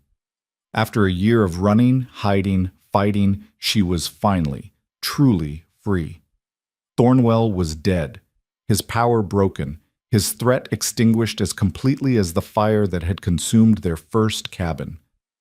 "It's over," she whispered, the telegram fluttering from her fingers. Caleb caught it before it hit the floor, set it aside, then pulled Clara into his arms. She felt something break inside her, not painfully, but like ice fracturing in spring thaw. All the fear she'd carried, the constant vigilance, the expectation of violence around every corner, it all came rushing out in great shuddering sobs against Caleb's chest. "I've got you," he murmured, his rough hands gentle in her hair. "Let it out. You've earned it." Clara cried for the woman she'd been before Thornwell's household, cried for the innocents lost witnessing horrors no person should see, cried for the winter of terror, the flight through darkness, the moment she'd killed a man with a broken bottle in a Denver alley, cried for the cabin that had burned and the future that had almost been stolen.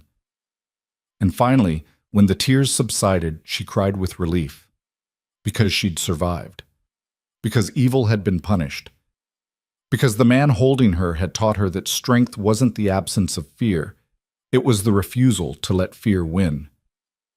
"What do we do now?" Clara asked when she could speak again, her voice hoarse. "We've spent so long fighting, surviving, running. I don't know how to just live." Caleb tilted her face up, his gray eyes warm with something that looked like tenderness. "Then we learned together, same way we learned everything else." That evening, they sat on the porch of their new cabin, a luxury the original structure had never possessed, and watched the sun paint the mountains gold and crimson. The valley spread below them, already familiar and beloved. The creek sang its endless song, pine scent hung heavy in the warm air. Somewhere in the distance, an elk bugled its lonely call. "I want to tell you something," Clara said quietly. "Something I've been certain of for 2 weeks but afraid to say aloud." Caleb turned to her, waiting. "I'm pregnant." The words felt strange on her tongue, terrifying and wonderful in equal measure. 2 months, I think, maybe 3. The sickness started right after we finished the cabin. Caleb's expression went absolutely still. Then slowly, a smile spread across his weathered face, genuine, unguarded, transforming him into someone younger. "A child?" "Our child." Clara's hand moved to her still flat stomach. "I know it's complicated.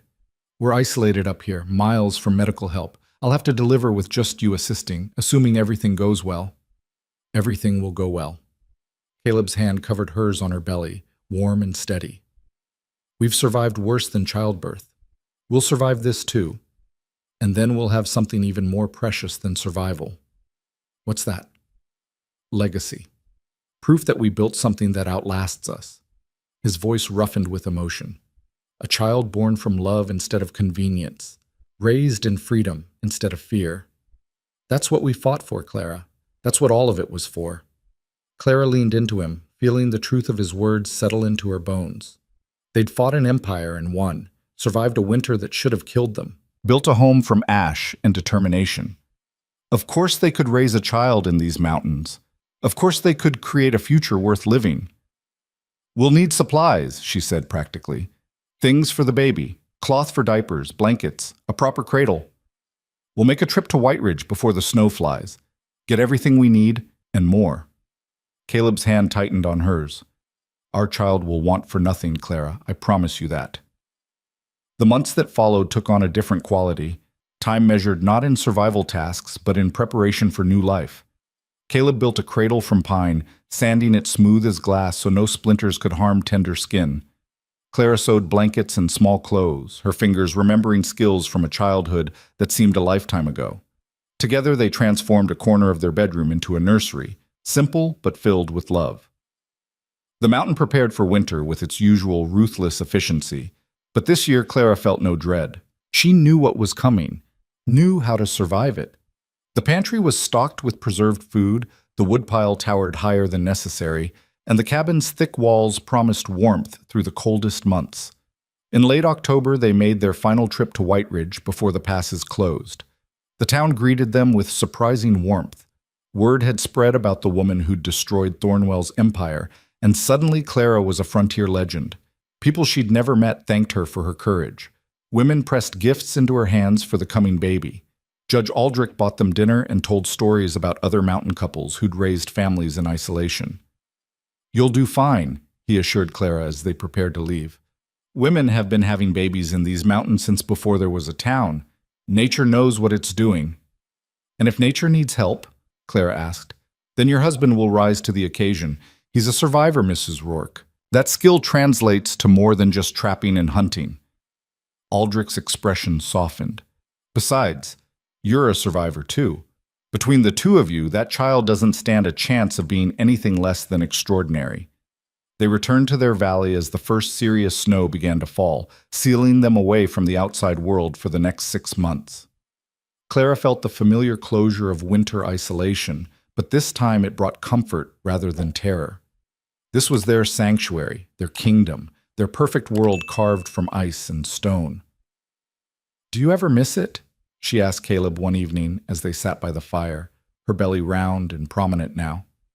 Civilization, other people, the noise and chaos of normal life. This is normal life, Caleb said, his hand resting on her stomach, feeling their child move beneath his palm. Everything else is just distraction from what matters. And what matters? You, this child, this home we built, the mountains that tested us and made us stronger. He looked at her, firelight catching in his eyes. I came here to disappear, Clara, to stop mattering to anyone. But you made me realize mattering to the right person is everything. You're my right person. This child will be too. That's enough legacy for any man. Clara kissed him, tasting smoke and coffee and the future they were building one day at a time. The baby came in March, during a late winter storm that buried the valley in fresh snow. Clara woke to contractions This that stole story her was breath, posted her on the body channel knowing west of instinctively Betrayal. what was beginning. Please do not She reached for repost it Caleb in in any the form. darkness, her hand finding his shoulder. It's time, she said simply. Caleb was instantly alert, months of preparation clicking into place. He built up the fire, boiled water, laid out clean cloths and the sharp knife he'd sterilized in advance. His hands were steady, his voice calm. But Clara could see fear swimming beneath the surface. Fear for her, for their child, for all the things that could go wrong so far from help. I need you to trust me, she said between contractions. My body knows what to do. Women have done this since the beginning of time. I know, but his jaw was tight. Doesn't make it easier to watch you in pain. The labor lasted through the day and into the night, Clara's world narrowing to waves of sensation that built and broke and built again. Caleb stayed beside her, offering water, counting through contractions, his presence an anchor in the storm of birth. I can see the head, he said finally, his voice rough with emotion. Clara, our baby's coming. Just a little more. One final push, gathering every reserve of strength Clara possessed. Then a cry split the air. Not hers, but high and indignant and absolutely perfect. A girl, Caleb breathed, cradling the tiny, squalling infant with hands that had killed and built and survived 1,000 hardships. Clara, we have a daughter. He placed the baby on Clara's chest, and she looked down into a red, furious face that was already the most beautiful thing she'd ever seen. Tiny fists waved. Dark eyes, Caleb's eyes, blinked up at her. A shock of black hair crowned the small head. Hello, little one, Clara whispered, overwhelmed. We've been waiting for you. The baby's crying subsided, as if recognizing her mother's voice. Small fingers wrapped around Clara's thumb with surprising strength, and in that moment, Clara understood what Caleb had meant about legacy. This child, born in a cabin built from ash, delivered during a storm, welcomed into a life of mountain isolation, would carry their story forward, would know that her parents had fought empires and won, would understand that strength wasn't given, it was forged. What should we name her? Caleb asked, his finger tracing their daughter's tiny cheek with infinite gentleness. Clara thought about the journey that had brought them here, about velvet dresses and frozen trains and wolf pelts drying above the hearth, about burning cabins and evidence that toppled tyrants, about love found in the last place she'd expected it. Hope, she said finally. We'll call her Hope, because that's what she represents, proof that something beautiful can grow from darkness. Hope Rourke. Caleb tested the name, then smiled. It's perfect. She's perfect. You're perfect. We're perfect, Clara corrected. Together, as a family. The weeks after Hope's birth passed in a blur of sleepless nights and learning the rhythms of caring for an infant in mountain isolation. Clara's body healed slowly, but Caleb took over the heavy work without complaint, splitting his attention between hunting, maintaining their home, and helping with the baby whenever Clara needed rest. Hope proved to be a mountain child from the start, hardy, adaptable, with lungs powerful enough to wake them from deep sleep when she was hungry. She thrived despite the primitive conditions, growing stronger daily, her eyes beginning to focus and track movement. She's going to be a fighter, Caleb observed one evening, watching Hope kick vigorously during a diaper change. Just like her mother. And stubborn like her father, Clara added, noting the determined set to their daughter's tiny jaw. As spring advanced and the snow began its retreat, they established new routines that incorporated Hope into every aspect of mountain life. Clara learned to carry the baby in a sling while performing lighter tasks. Caleb built a secure pen where Hope could lie safely while they worked nearby. Their daughter became part of the mountain's rhythm, sleeping to the sound of wind through pines, waking to birdsong and creek water. In May, when the passes finally cleared, they made the journey to White Ridge with Hope bundled carefully against Clara's chest. The town erupted with excitement over the mountain couple's first child, women clustering around to admire the baby and offer advice. She's beautiful, Judge Aldrich declared, peering at Hope with grandfatherly approval. Strong, too. You can see it in her eyes. This one's a survivor. She comes by it honestly, Clara said, feeling fierce pride. They registered Hope's birth officially, establishing her legal existence. Clara Rourke's daughter. Caleb Rourke's daughter. A child born free, with no shadow of Thornwell's evil touching her life. That evening, sitting in their hotel room while Hope slept peacefully in her cradle, Clara received an unexpected visitor. Limei entered quietly, her aged face creasing into a smile when she saw the baby. I heard you had come to town, the older woman said. I had to see the child born from such courage. Limei. Clara embraced her, grateful. I didn't know you'd left Denver. Denver held too many dark memories. I came here to start fresh, like you did. Limei gazed at Hope with soft eyes. She is beautiful. What is her name? Hope. A good name. A powerful name. Limei pulled a small package from her coat. I brought something for her. A gift from all of us whose lives you saved. Inside the wrapping was a delicate silver bracelet, sized for a baby's wrist, engraved with words in Chinese characters. What does it say? Clara asked. Courage brings light from darkness. Limei fastened it gently around Hope's tiny wrist. So she will always remember what her mother did, what her parents built. So she will know that fear can be conquered, that justice can triumph, that love is worth any fight. Clara's eyes filled with tears. Thank you for everything, for saving us when we had nowhere to go, for believing in what we were trying to do. You saved yourself, child. I merely opened a door. Li Mei touched Clara's cheek with maternal affection. Now you have opened doors for others. Thornwell's victims have rebuilt their lives. His trafficking network was destroyed completely. Dozens of women were freed because of your evidence. That is your true legacy, not just this beautiful child, but all the lives touched by your courage. After Li Mei left, Clara sat holding Hope and let herself fully comprehend the scope of what they'd accomplished. She'd thought destroying Thornwell was about justice for his crimes, but it was bigger than that. It was about breaking cycles of violence, about showing that the powerful weren't untouchable, about proving that one person's courage could change everything. They returned to their valley in late May, the world exploding with new growth and possibility. Summer in the mountains was brief but glorious. Wildflowers carpeting the meadows, game abundant, the sun warm enough to dry laundry on lines stretched between trees. Hope grew with the season, becoming more alert, more interactive. Her first smile came in June, transforming her serious little face into pure joy. Her first laugh followed in July, a delighted gurgle that made both Clara and Caleb stop whatever they were doing just to hear it again. She's going to grow up wild, Caleb said one afternoon, watching Hope kick happily on a blanket in the sunshine while Clara worked nearby.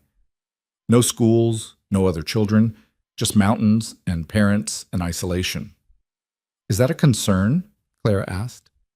No, just an observation. He smiled. She'll know things other children don't. How to read weather and track animals. How to survive when survival seems impossible. How to be strong. And loved, Clara added. She'll know she's loved beyond measure. That's the most important lesson we can teach. As summer faded into autumn, they began preparing for Hope's first winter. The cabin that had seemed spacious for two adults felt cozier with an infant's needs added, but they adapted. Extra blankets were sewn. The woodpile grew to staggering heights. Food preservation became even more critical with a growing child to feed once Clara stopped nursing. In October, as the first snows dusted the peaks, Caleb made an announcement. I've been thinking, he said one evening after Hope was asleep, about the future, about what happens as she grows. Clara looked up from her mending. What kind of thinking? We can't stay completely isolated forever. Hope will need education beyond what we can provide. We'll need to meet other children, learn social skills, understand the world beyond these mountains. He paused. I'm not suggesting we leave, just that maybe we spend winters here and summers closer to White Ridge. Give her the best of both worlds. Clara considered this. The thought of leaving their valley even seasonally brought a pang of loss. But Caleb was right. Hope deserved opportunities beyond mountain survival. We have time to decide, she said finally. She's not even 6 months old. We can figure out what's best as she grows. Agreed. But Clara, Caleb moved closer, taking her hands. Whatever we decide, wherever we go, we do it together. This family stays together. That's non-negotiable. Always together, Clara promised. Hope's first birthday came on a March day identical to the one she'd been born. This story was Snow falling, posted on the wind channel howling, west the of world Betrayal. reduced to the warm Please do circle not of firelight repost it inside in the any cabin. form. Clara had baked a small cake from precious hoarded ingredients, and they celebrated with songs and laughter. Happy birthday, little mountain girl, Caleb said, holding Hope up so she could see the single candle flickering. You're 1 year old, 1 year of making us happier than we knew was possible. Hope grabbed for the flame, fascinated. Clara gently redirected her tiny hands, then helped her blow out the candle. Their daughter squealed with delight, the sound filling their home with pure joy.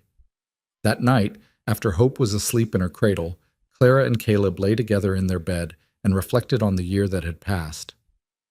When I stepped off that train, Clara said quietly, I thought I was choosing survival over death.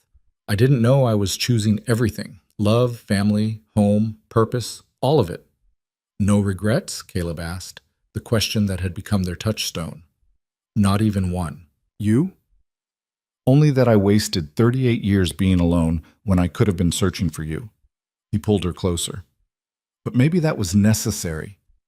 Maybe I needed to become who I was, isolated, hardened, skilled at survival, so I could teach you.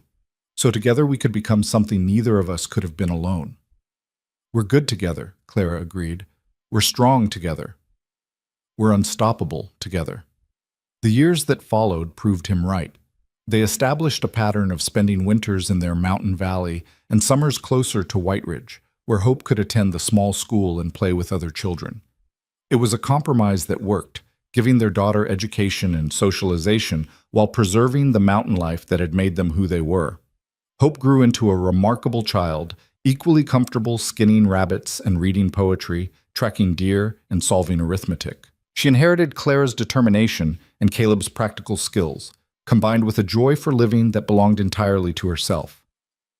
By her 5th birthday, Hope could shoot a rifle with respectable accuracy, identify edible plants, and recite the story of how her mother had destroyed an evil empire with nothing but courage and evidence.